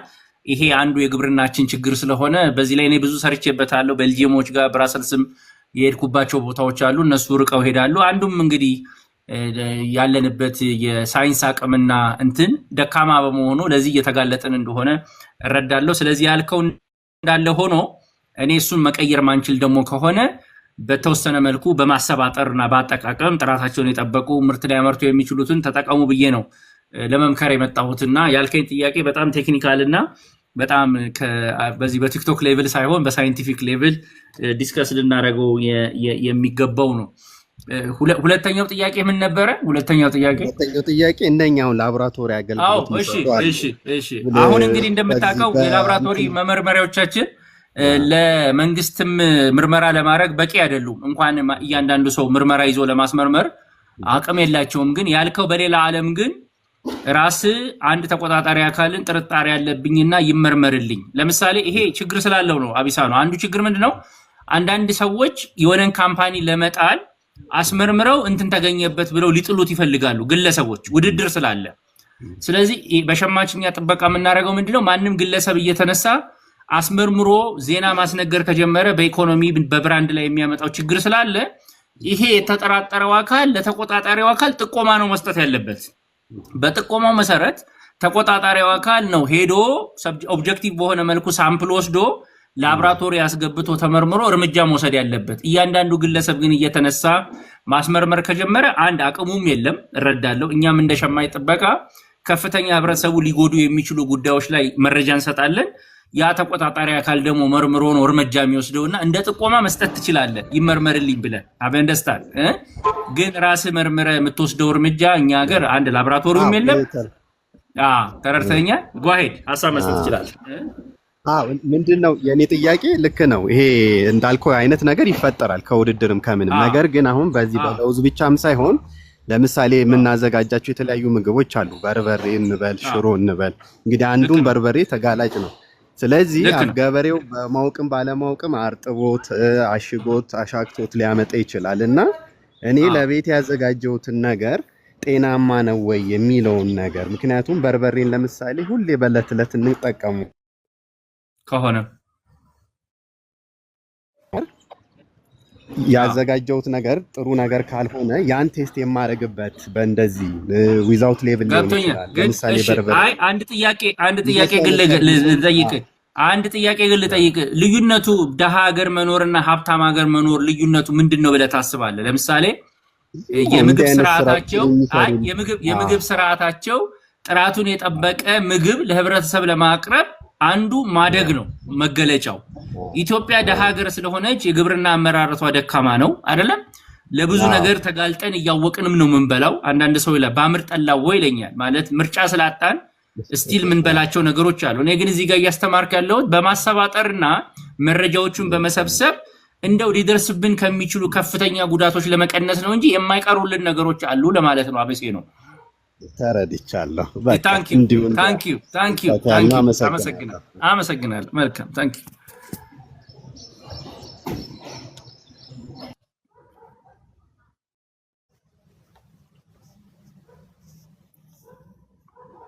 እሺ ይታገስ ዛሬ ወንዶች ስለገቡ ጥሩ ነው እሺ ቀጥል የታጎስ ነው ቀጥል ይሳቅ እንዴት ነህ ሰላም ነው ደና ሰላም ነህ ደና ቀጥል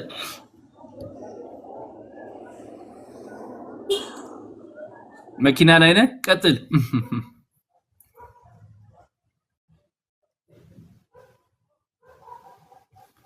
እያስቸገረው መኪና ላይ ስለሆነ መሰለኝ ሌሎቻችሁ መቀጠል ትችላላችሁ ቤዛ መኮንን አማሪያ ቀጥሉ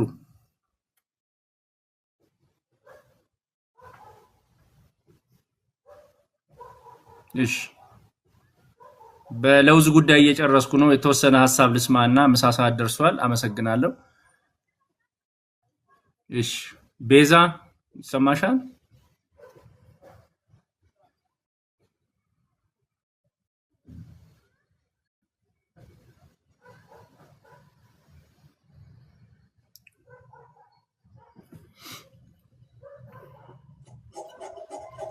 እሺ ሚኪ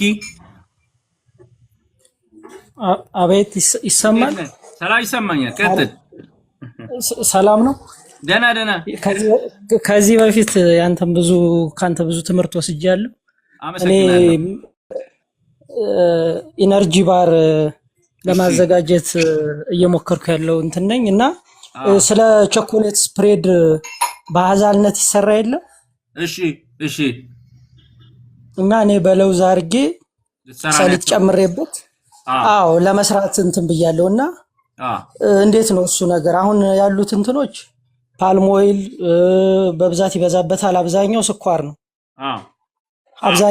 አሁን ያለው ቾኮሌት ስፕሬድ ማለት እሺ እና ምን ታስባለህ እንዲህ አይነት ነገሮች ቾኮሌት ስፕሬዶቹ አገር ውስጥ የሚሰሩት ነው ወይስ ከውጭ የሚመጡት ነው አገር ውስጥ የሚሰራ ቾኮሌት ስፕሬድ አለ እነ ንብ አለ ፓቺ አለ ብዙ መጥተዋል አሁን መጥተዋል እና ስለዚህ 50% ስኳር ናቸው ይሁን ገብቶኛል ገበያውን ቢዝነስ ፕላን ስትጽፍ አንዱ የምናደርገው ቢዝነስ ፕላናችን ላይ ኮምፒውተር አናሊሲስ አለ ሌሎች ምን አድቫንቴጅ አላቸው እኔ ምን አድቫንቴጅ አለኝ ብለህ አይደለ ኮምፒውተር አናሊሲስ ሰራ የሌሎቹ እንደዚህ ነው የኔ እንደዚህ ነው ብለህ በወረቀት አስቀምጠዋል ሐሳብህን አለኛው 15 ግራም ስኳር ነው የምጠቀመው እነሱ ወደ 50 ግራም ስኳር ይጠቀማሉ እኔ ቢዝነስ ፕላኑን ነው ያልኩ አሁን አንተ ኮምፒውተሮች እኔ ብዙ አስቸጋሪ ይሆናሉ ብዬ አላስብም ኢትዮጵያ ውስጥ በቂ የገበያ ክፍተት አለ አንተ አሁን ማየት ያለብህ ምርቱን ማውጣት ነው እንጂ ኮምፒውተሮች ብዙም ችግር አይደሉም ኢትዮጵያ ውስጥ ብዙ አምራቾች የሉ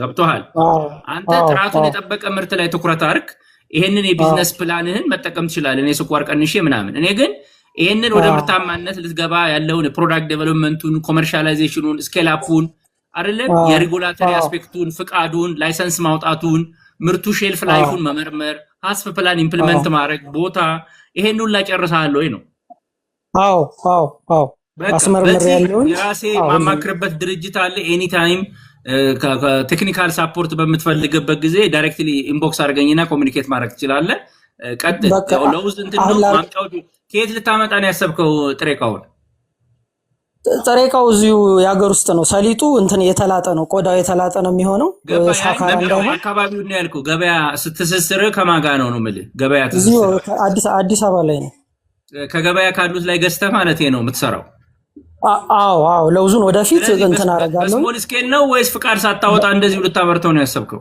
አይ በስሞል ስኬል ነው ግን ፍቃድ አውጥቼ ነው እሺ ስለዚህ ራሱ የሚጠይቃቸው ሪኳየርመንቶች አሉና ከሱ በላይ ደግሞ ዘላቂ ቢዝነስ እንዲሆነ እንደምታየው መርካቶ እየተዘጋ ነው ብዙ መንግስት ቁጥጥር እያደረገ ነው የምግብ ምርት ባሆነ በጣም ታይት እየሆነ ስለሄደ ራስህን ከፍ አድርገህ ካላሰብክ ትከስራለህ አሁን ብዙ ነገሮች እየተዘጉ ነው ድሮ ሰፈር እያመረትክ ትንሽ ቦታ እያመረትክ ይፈቀድ ነበር አሁን ግን መንግስት ካለው ኢኮኖሚ ሪፎርም እና የታክስ ስርዓት አንፃር አይላቀቃችሁ ስለዚህ በትልቅ አስቦ ህጋዊ ሆኖ መግባት ያስፈልጋል ህጋዊ ነው በህጋዊ ነው የሚያስፈልግ እሺ መልካም ነው እሺ ታንክ ዩ መልካም እሺ አመሰግናለሁ እሺ መልካም እሺ እሺ አንድ 10 ደቂቃ ልጨምርና እየጨረስኩ ነው ህይወት የሚል ዶክተር ትታየኛለች አይ ዶንት ኖ ህክምና ሰው በሰማት ደስ ይለኛል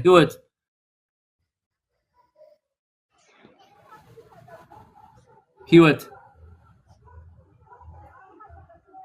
ይሰማሻል ህይወት ይሰማኛል ዶክተር ይሰማል ቀጥይ ሰላም ነሽ የህክምና ባለሙያ ነሽ ደስ ብሎኛል ግቢ እሺ ቀጥይ አሙያሽ ደስ ብሎኛል ቀጥይ አዎ እንዴት ነው ዶክተር ሰላም ነሽ ደህና ሰላም ነሽ ራስሽን እስቲ አስተዋውቂኝ ነው የህክምና እንትን ይታየኛል አዎ ልክ ነህ ስሜ ያው ህይወት ይባላል የፐብሊክ ሄልዝ ስፔሻሊስት ነኝ እሺ የአራስ ልጆችም እናት ነኝ ታንኪ እሺ ጥሩ ደስ ይላል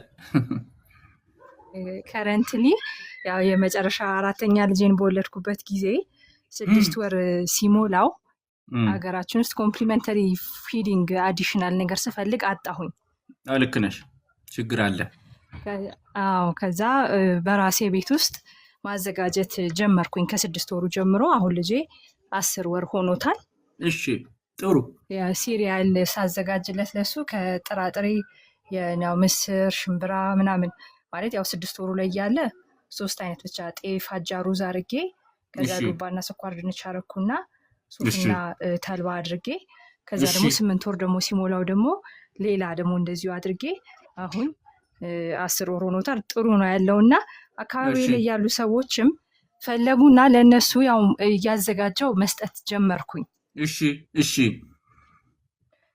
እና አሁን አንተ በዚህ ጉዳይ ላይ ምናልባት አሁን ከኔ ቀደም ብሎ የሚገባው ሰው ከምርት ጋር ምናምን በተገናኘ ነውና ሲያወራ የነበረው ምን ትመክረኛለህ አንተ እኔ አሁን ያው ጎን ወደ ቢዝነስ መቀየር ፈልገሽ ነው ወደ ቢዝነስ መቀየር ፈልገሽ ነው ወደ ቢዝነስ ጋፑን ስታየው እንደዛ ቴምፕ ያደርጋል አይ አንደርስታንድ እንደሱ ሆኖ እንግዲህ በትንሽ ለሰው ስትሰጪና በስኬል አፕ ስታረጊ አንዱ ሪኳየርመንቱ ይበዛል እኛ ሀገር አንዱ ደብል ስታንዳርዱ ምንድነው በየሰፈር ውስጥ ለሰው ለኔትወርክሽ ስትሻሻጪ መንግስት ብዙም ትኩረት አያረግብሽም ግን በላርጅ ስኬል አፕ አርገሽ ከሆነ ሬጉላተሪ ሪኳየርመንቱ በጣም ሰፊ ነው እና ስኬልሽ በምን ሌቭል ነው የሚለውንና ምግብ ከሆነ ደግሞ የምግብ ጥራትና ደህንነቱን ማረጋገጫዎችም ትጠየቂያለሽና አምቢሽንሽን እረዳዋለሁ እኔም በምግብ ባለሙያ ሆኜ ወደ ቢዝነስ እንዳንቺ ብገባ ደስ ይለኛል ግን በጣም ከፍ ብለን ስኬል አፕ አርገን ካልገባን የሚመጣብን ሪኳየርመንት ደግሞ በጣም ብዙ ነውና እንደ ፕሮዳክት ዴቨሎፕመንት እሱንስ ኮንሲደር አርገሽዋል ወይ ለማለት ነው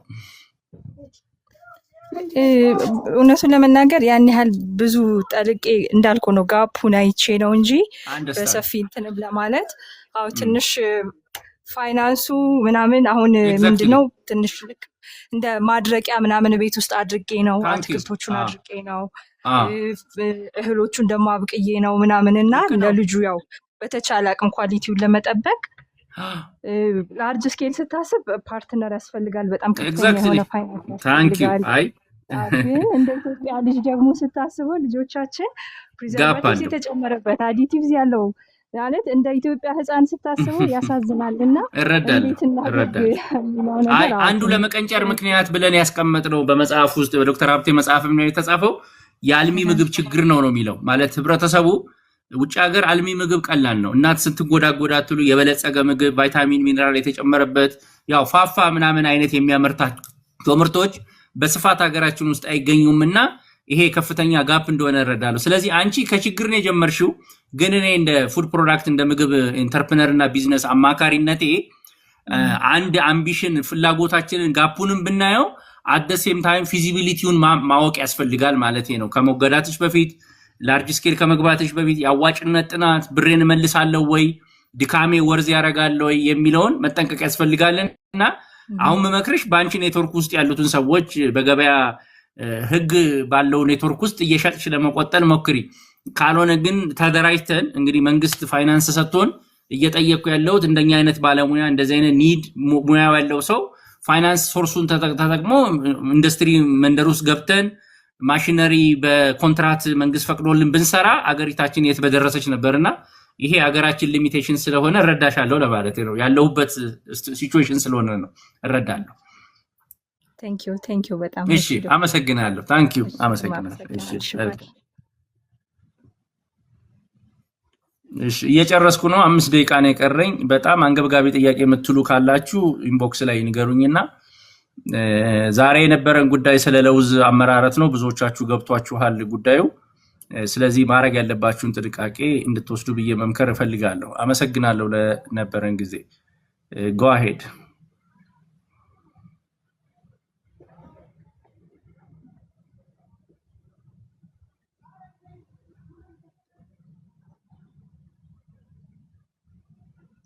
yes ኮሪያ ለምን አትገቢም? ፋፋ ተሰሪያን ነበር እንዴ?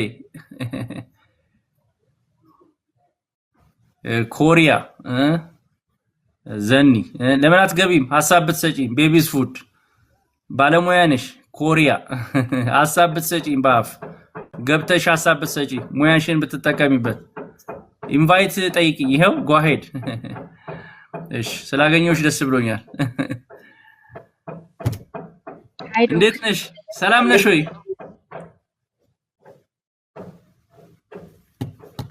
ስላገኘው ደስ ብሎኛል። እኔም እንደዛው ደስ ብሎኛል። ባለፋፋዋ ምግብ አምራቿ እኮ አንቺ ነበርሽ። አሁን ሙያሽን ቀይረሽ ነው እንጂ በጣም ኢንተረስቲንግ የሆነ ኢሹ ነው ያነሳው። የሆነ ደስ የሚል ነገር ነው እየሰማሁ። ቀጥይስ ካንቺ ኤክስፒሪየንስ ባለፋፋ ኦኬ ስለምን ላውራ ላይክ እያዳመጥኩኝ ነበር እየሰማሁ ነበር። ገብቶኛል። ዛሬ እያወራን ያለነው ስለ ለውዝ ቅቤ ነው፣ ግን ብዙዎች የሚጠይቁት ስለ ህፃናት ምግብ ነው ወይስ ከገበያ ነው እያልክ እየሰማሁ ነበር። ሁልጊዜም ቢሆን እንደዚህ አይነት ስራ የሚሰራ ሰው የራሱ የሆነ እርሻ ኖሮት ስታርቲንግ ፍሮም ፋርም ቢሆን ወይስ ቤት? ታንክ ዩ። እሺ ልክ ነሽ። መጀመሪያ ከመሬቱ ጀምረን ማለት ነው። እኔ ካንተ የበለጠ አይዲያ የለኝም ለመናገር ረዳለው፣ ግን መሬት እኮ የክልሎች ነው ተብሏል። መሬት የክልሎች ነው የኛ አይደለም። እናንተ ይካለን ታዲያ ምን ችግር ነው? ከክልል ነው ወደ ክልል ይላል። ምን ችግር አለ? የምታውቂው ኢንፍሉዌንሻል ሰው ካለ ወይ የምታውቂው ክልል ካለ ነው እንጂ የሚገኘው ያልሞከርኩ መስሎሽ ነው? ከመሬት ችግር የለውም። እናወራበታለን። እንደገና ወደዚህ ሙያ ብመለስ ደስ ይለኛል ነው እውነት ለመናገር በጣም ኢንተረስቲንግ ነው። ማለት ፓራላሊ ብትሰሪው ማለት ቢዝነስሽን እየሰራሽ ግን ይሄን ሙያ ባትተይው አትሊስት ፕሮፌሽናሊዝም ደስ ይለኛል ማለት አይ ላይክ ግዴታ ነው ደግሞ የግድ ነው ያስፈልጋል መመለስ አለብኝ ብዬ እያሰብኩኝ ነው። እስኪ እንግዲህ ከፈጣሪ ጋር በፊት ግን ምሳሌው ከፋፋ ጎን ነውና ስለፋፋ ልትነግሪያቸው ትችያለሽ።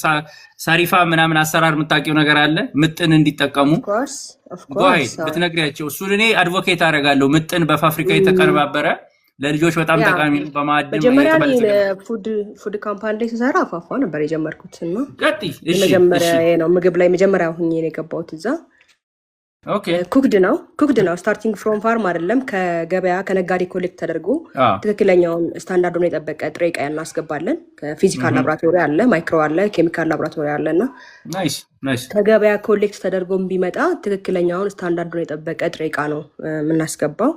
ደን በዛ አድርጎ ነው የሚያልፈው። ትክክለኛ ባለሙያ አለ፣ ትክክለኛው ፕሮሲጀሩን ጠብቆ ላይክ ይሄ ቁሌት ሮስቲንግ ማሽን ምናምን ይሄ ፕሮሰስ አለ ኦን ፕሮሰስ እሱ ኤቭሪ ታይም ኤቭሪ ዴይ ቼክ ይደረጋል። ደን ኩክድ ነው። ወፍጮ የራሱ በጣም ሂውጅ ካምፓኒ ነው። ምናልባት የማየት ኤክስትሩዥን ነው የሚጠቀሙት አይደለም? አይቼዋለሁ። ኤክስትሩዥን ነው የሚጠቀሙት። ኤክስትሩደርም አለ። አሁን ላይክ ባርሊ ሚክስ ታውቀዋለህ? ባርሊ የገብስና አጃ እሱ ባርሊ ሚክሳቸው በጣም ደስ ይል ነበር። ሴሪፋም ኩክድ ነው። በጣም ትልቅ ማሽን ያለው ሴሪፋም ኩክድ ነው። ላይክ ይጨመርበታል፣ ፕሪሚክስ ይጨመርበታል። ኦፍ ኮርስ ፍሩቶች ፍሌቨሮች አሉ። ቫይታሚን ፕሪሚክስ አለ። እነዚህ ቫኒላ ቴስት ላይክ ለጩጮቹ ላይክ ቴስት ሊያመጣ የሚችል ወደውት እንዲመገቡት ሊያደርግ የሚችል ነገር እሱን እንጨምራለን። ወይስ በጣም አሪፍ ነው። እውነት ለመናገር ወላጆች አንዳንዴ የሚፈሩት የተቀነባበረ ምግብ ለልጅ ያልሰጥም ይላሉና እኔ አድቮኬት አላረግምና ያንቺን ሐሳብ አንዳንድ ሰዎች በአፍሪካ የተቀነባበረ በጠቅላላ መጥፎ ነው ይሉኛል። እኔ ግን እሱን ተጠቀሙ፣ እናንተ ማምረቱን ተውና ከገበያ ካገኛችሁ ተጠቀሙ ላለው ሐሳብ አዲሽናል ችግር የለውም። አክቹሊ አዲሽናል እኮ ችግር የለውም። ቤትም ላይ ኩክ ማድረግ ምናምን ችግር የለውም። ግን አሁን በቀላሉ ቫይታሚን ፕሪሚክስ አናገኝም ነው ለልጆቻችን ነው። ቤት ውስጥ አይገኝም። የስ ትክክለኛ ስታንዳርዱን ጠብቆ የተመረተ ምርት አይኖረንም። እዚሁ አጥንት ሊሰራላቸው ይችላል፣ የሆነ ነገር ልናደርግላቸው እንችላለን። ግን ተገቢውን ቪታሚን ሊያገኙ አይችሉም ነው። እሺ እና አጋጣሚውን ቢጠቀም እናቶች በሙሉ አጋጣሚውን ቢጠቀሙ ጥሩ ነው። ዛሬ ገብተሽ አየሽ፣ ሙያሽ ከኔ በለጥሽ ራሱ ዛሬ ቲክቶኩን ወደዚህ ለምን አትቀይሪም? በጣም ኢንተረስቲንግ ነውና ቁጭ እያዳመጥኩ ማለት ያንገበግበኛል። አንደርስታንድ በተለያዩ ፋይናንሻል ምክንያቶችም በፓሽን ምክንያት ሰዎች ባለሙያዎች ሴክተር ይቀይራሉ። ግን አት ዘ ሴም ታይም እንደዚህ አይነት ፓሽኖች ሁልጊዜ ሰው ውስጣችን ስለሚኖር ሁለቱንም ኤክሰርሳይዝ ማድረግ ትችላለሽ። በተለይ ደግሞ ቲክቶክ ፕላትፎርሙን አንቺን ባለሽ ሙያ የቆየሽበትን ኤክስፒሪየንስ ደግሞ ሁለት ቻናል ክሬት አድርገሽ እኔ ማስተምረው በተወሰነ ጊዜ ነው። አንቺ ደግሞ በቻልሽው አቅም ኢንፍሉዌንስ ብታረጉ ብዬ መምከር እመጣለሁ። ባለፈው ወተት እያወራክ ነበረ፣ እየሰማሁ ነበር ስለወተት ላይክ እና የቤቢስ ፉድ በጣም ኢንተረስቲንግ በጣም ሰፊ ፖርሽን ነው ያለውና ላይክ በደንብ ብትሄድበት ደስ ይለኛል። እኔም እመጣለሁ፣ አዳምጣለሁ፣ እማራለሁና እንትን ልሻለሁ። ላብራቶሪ ኳሊቲ ላይ ተሰሪ ነበርና በእንደዚህ ቤቢ ፉዶች ውስጥ በጣም የሚገጥሟችሁ የኳሊቲ ኢሹዎች ምንድን ናቸው? በብዛት የሚገጥሙሽ ያው ላብራቶሪ ውስጥ ተሰሪያለሽ ሚስጥር አውጪ ለማለት ሳይሆን እንደው ሰው ጥንቃቄ ቢያደርግባቸው የሚገጥሙሽ የኳሊቲ ኢሹዎች በብዛት ምንድን ናቸው? የኳሊቲ ኢሹ እውነት ለመናገር በጣም የመጀመሪያው ጥሬ ዕቃ ላይ ከተጠነቀቅ ከዛ በኋላ ያለው ነገር አመራረት ላይ ስለሆነ ያን ያክል እንከን ሊኖር አይችልም። እውነት ለመናገር ያው ስታንዳርዱን መጠበቅ አለበት፣ ግዴታ ነው። ልክ ነው። ብዙ ጊዜ ችግር የሚገጥመን ብዙ ጊዜ ቻሌንጆች የሚኖሩት ጥሬ ዕቃ ስለገባ ጋርቤጅ አውት ይላልና ቆሻሻ ከገባ ቆሻሻ ነው የሚወጣውና በአመራር ምንም ጥያቄ የለውም። እና እሱ ላይ ነው በደንብ ፊዚካል ላይ በደንብ ይሰራል። ሴቶች የሚያነሱት ጥያቄ አለ። ሄጄ ራሴ እያየሁ ነው የሚቆላልኝ የሚፈጭልኝ የሚሰጡኝ ይላሉና እኔ እየጠየኳቸው ያለው ጥሬ ዕቃው ልክ ካልሆነ አፈጫጨቱ ንጹህ ቢሆን ፊታችሁ ብታዩትም ለውጥ ያለም እያልኩ ነውና ይሄን ኮሜንት አድርገሽ ግን ምን አለ መሰለህ ዶክ ልክ ነህ። ግን ምንድነው አሁን ስታርቲንግ ፍሮም ፋርም አይደለም እንዳልኩ ከገበያ ነው የሚመጣው። ይሄ ሻገተ በቆሎ የነቀዝ የበላው ከዛ ይሄ ኢማቹር የሆነ የቀጨጨ አይነት ፕሮዳክቶች ምናምን ሲመጡ አሁን እሱን ቶሎሬት አናደርጋቸውም። ስታንዳርድ አለ። በሪኳየርመንቱ መሰረት እሱን ካለፈ ነው ወደ ፋብሪካ ሊገባ የሚችለው። ካልሆነ በሄደበት ይመለሳል። ገብቶኛል። በፋብሪካ ደረጃ ያለውን እንደዛ ታደርጊያለሽ። በግለሰብ ያለውንም ሴምቲንግ አድርጉ በይልኝ ማለት በቤት ውስጥ እንዴ ግዴታ እሱ ግድ ይላል ግድ ይላል። ስለዚህ አንድ ሰው የሚጠይቅሽ ስለዚህ ሴሪፋም ብንጠቀም ችግር የለውም ወይ ይልሻል። ኤቢኤስ የሚባል እንዳፈሩ ችግር የለውም። እናንተ ቤት ኩክ ከምታደርጉት በጣም በብዙ በተሻለ ላይክ ፋብሪኬትድ የሆነ ነገር ቫይታሚን በደንብ የማስታወቂያውን ይከፍሉሻል። እንግዲህ ታጋርኛለሽ፣ በነፃ ነው ማስታወቂያ እያሰራኛለሽ። ይሄ ፕሮሞሽን ብቻ ሳይሆን ላይክ የምታውቀውን ነገር ነው። ጥሩ ካለ ጥሩ አለ ማለት እና በጣም አመሰግናለሁ። ሌላ የምትዩ ነገር ካለ በጣም አመሰግናለሁ ስለገባሽ። እና ደግሞ ማወቅ ያለባቸው ነገር እዛ ላብራቶሪ ላይ ያለ ባለሙያ እንደዚህ እንደምታስቡት ቀላል አይደለም። ጦርነትን መዝመት ካለበት ከኦነር ጋር ይዘምታል። ላይክ ብዙ ቅጥቅጥ አለው ኦብቪየስሊ ላይክ እንደዚህ ነገር you know like ኳንቲቲ ብቻ አይደለም based on ኳሊቲ ነው የሚመረተውና አይ አንድ ጥያቄ አስታወሽኝና ልጆች ተማሪዎቼ ለእንጀራ ብዬ ባለቤቱ በቃ አሳልፋለኝና ተብዬ ተጫና ውስጥ ወደኩ ይሉኛል አንዳንድ ጠንካራ ሰዎች ጫናውን ጥለው ይሄዳሉ አንዳንዶች ግን ለኑሮዬ ነውና ብለው ጥሩ ያልሆነ ፕሮዳክት ወደ ገበያ እንዲወጣ ይፈቅዱላና በዚህ ላይ አስተያየት ብትሰጪ እኔ በኋላ ዋጋ ያስከፍላችኋል እግዚአብሔር ያያል እያልኳቸው ነውና በዚህ ላይ እንደዚህ አይነት ተጽዕኖ እንዴት ነው ሰው ሊቋቋሙ የሚገባው እንደምታውቂው አልችልም ኦብቪየስሊ አሁን እንደዚህ አይነት ጦርነት የለም ልልክ አልችልም ግን አሁን ላይክ ኤክስትሪም ቶለሬት ልታረጋቸው የምትችላቸው ነገሮች አሉ ቶለሬት ሊደረጉ የሚችሉ ነገሮች አሁን ጥሬቃ ስታስገባ just like አሁን የራው ማቴሪያል ጥራት ሲኖር አሁን አግበስብሳቸው አስገቡ የሚል ሙያ ላይ ያለ ነገር የለም እሺ ይቆም ይችላል ነው ግን አንዳንድ ላይክ ቶለሬት የምታረጋቸው ነገር አሉ ብሪፍሊ አውሪ እንዳትለኝ እሱና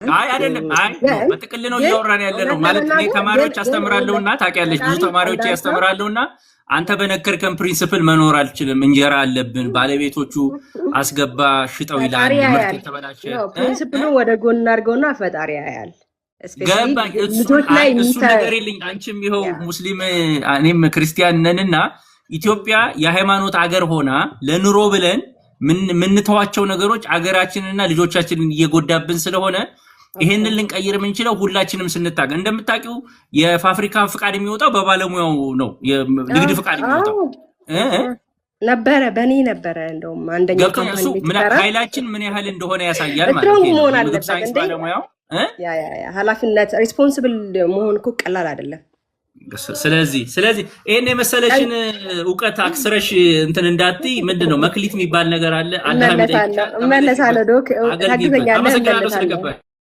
እሺ ዶክ አመሰግናለሁ እኔ በጣም እሺ ያው እንደሰማችኋት ነው ፋፋ ትሰራ ነበር በፊት ዕውቀቷ እንትን ያለው ጥሩ አጋጣሚ ነው እሺ እየጨረስኩ ነው አንድ ደቂቃ ብቻ ነው የቀረኝ በጣም አመሰግናለሁ ስለገባችሁ የዛሬ አጀንዳችን የለውዝ ቅቤ ነበር ስለዚህ በበቂ ሁኔታ ተወያይተናል ጥንቃቄ አርጉ ለማለት ነው ስለገባችሁ ሁላችሁንም አመሰግናለሁ ፕሊስ መልስልኝ ይላል መኒላ ምንድነው ጥያቄው አልፎ መኒ ልጅ አምስተሯ ነው ግን ምግብ በምን ልጀምራት በአንድ እህል ጀምሪ በኦትስ በአጃ በጤፍ በአንድ እህል ጀምሪ ደረጃውን ያልጠበቀ ምግብን ሸጥ ፈጣሪ የለም ብሎ እንደመካር ነው ማሰብ ነው ብዙ ሰው ግን ይከዳል ዘዴም ሰው ለኑሮ ለገንዘብ ብሎ ማይክደው ነገር የለም ብዙ ኃጢያት ነው የሚሰራውና አንድ ላለንበትን ችግር እያንዳንዳችን አስተዋጽኦ ማድረግ አንችልም አንዳንዴ መንግስትን ነው የምንወቅሰው እንጂ ራሳችንን አላየንምና እኔ በጣም ብዙ አቃለሁ ተማሪዎችም ስላለኝ በየኢንዱስትሪው ግፍ ነው የሚፈጸመው ስለዚህ ያልሽው ትክክል ነው ደረጃውን ያልጠበቀ ምግብ ስንሸጥ ፈጣሪን የለም ብሎ እንደመካድ ማሰብ ነው ትክክለኛ አባባል ነው በጣም አመሰግናለሁ ደረጃውን ያልጠበቀ ምግብ ስንሸጥ ፈጣሪ የለም ብሎ እንደመካድ ማሰብ ነው በጣም አመሰግናለሁ አቮካዶ ኦር አፕል በሰጣት ችግር አለ ወይ መጀመሪያ በእህል ጀምሪ መጀመሪያ መሊና መጀመሪያ በእህል ጀምሪ በገንፎ ትንሽ እንድትለማመድ ብቻ ከዛ ወይ አቮካዶ ነው ወይ አፕሉን በኋላ እየቀላቀልሽ መስጠት ትችላለሽ እሺ ስለነበረን ጊዜ በጣም አመሰግናለሁ የዛሬ ፕሮግራማችን ስለ ለውዝ ምርት አመራረትና ማረክ ስላለባችሁ የጥራት ጥንቃቄ ነው ያወራ ነው ለሁላችሁም ታንኪዩ በጣም ቫልዩብል ሞክረህ አልተሳካልህም ሌላ ጊዜ የተጎስ ሚለው ዌል ዲስከስድ ታንኪዩ ሶ ማች መልካም ቀን እመኝላችኋለሁ ቪዲዮ ሪኮርድድ የሆነውን ሼር አደርጋለሁ እዚህ ውስጥ ያላችሁ ሰው ግን የዶክተር አሻግሬ ዩቲዩብ ፔጅ ገብታችሁ ከተቆራረጠው ክሊፕ ይልቅ ደግሞ ሙሉን ለመስማት እዛ ሰብስክራይብ እንድታረጉ መጠየቅ ፈልጋለሁ መልካም ቀን አመሰግናለሁ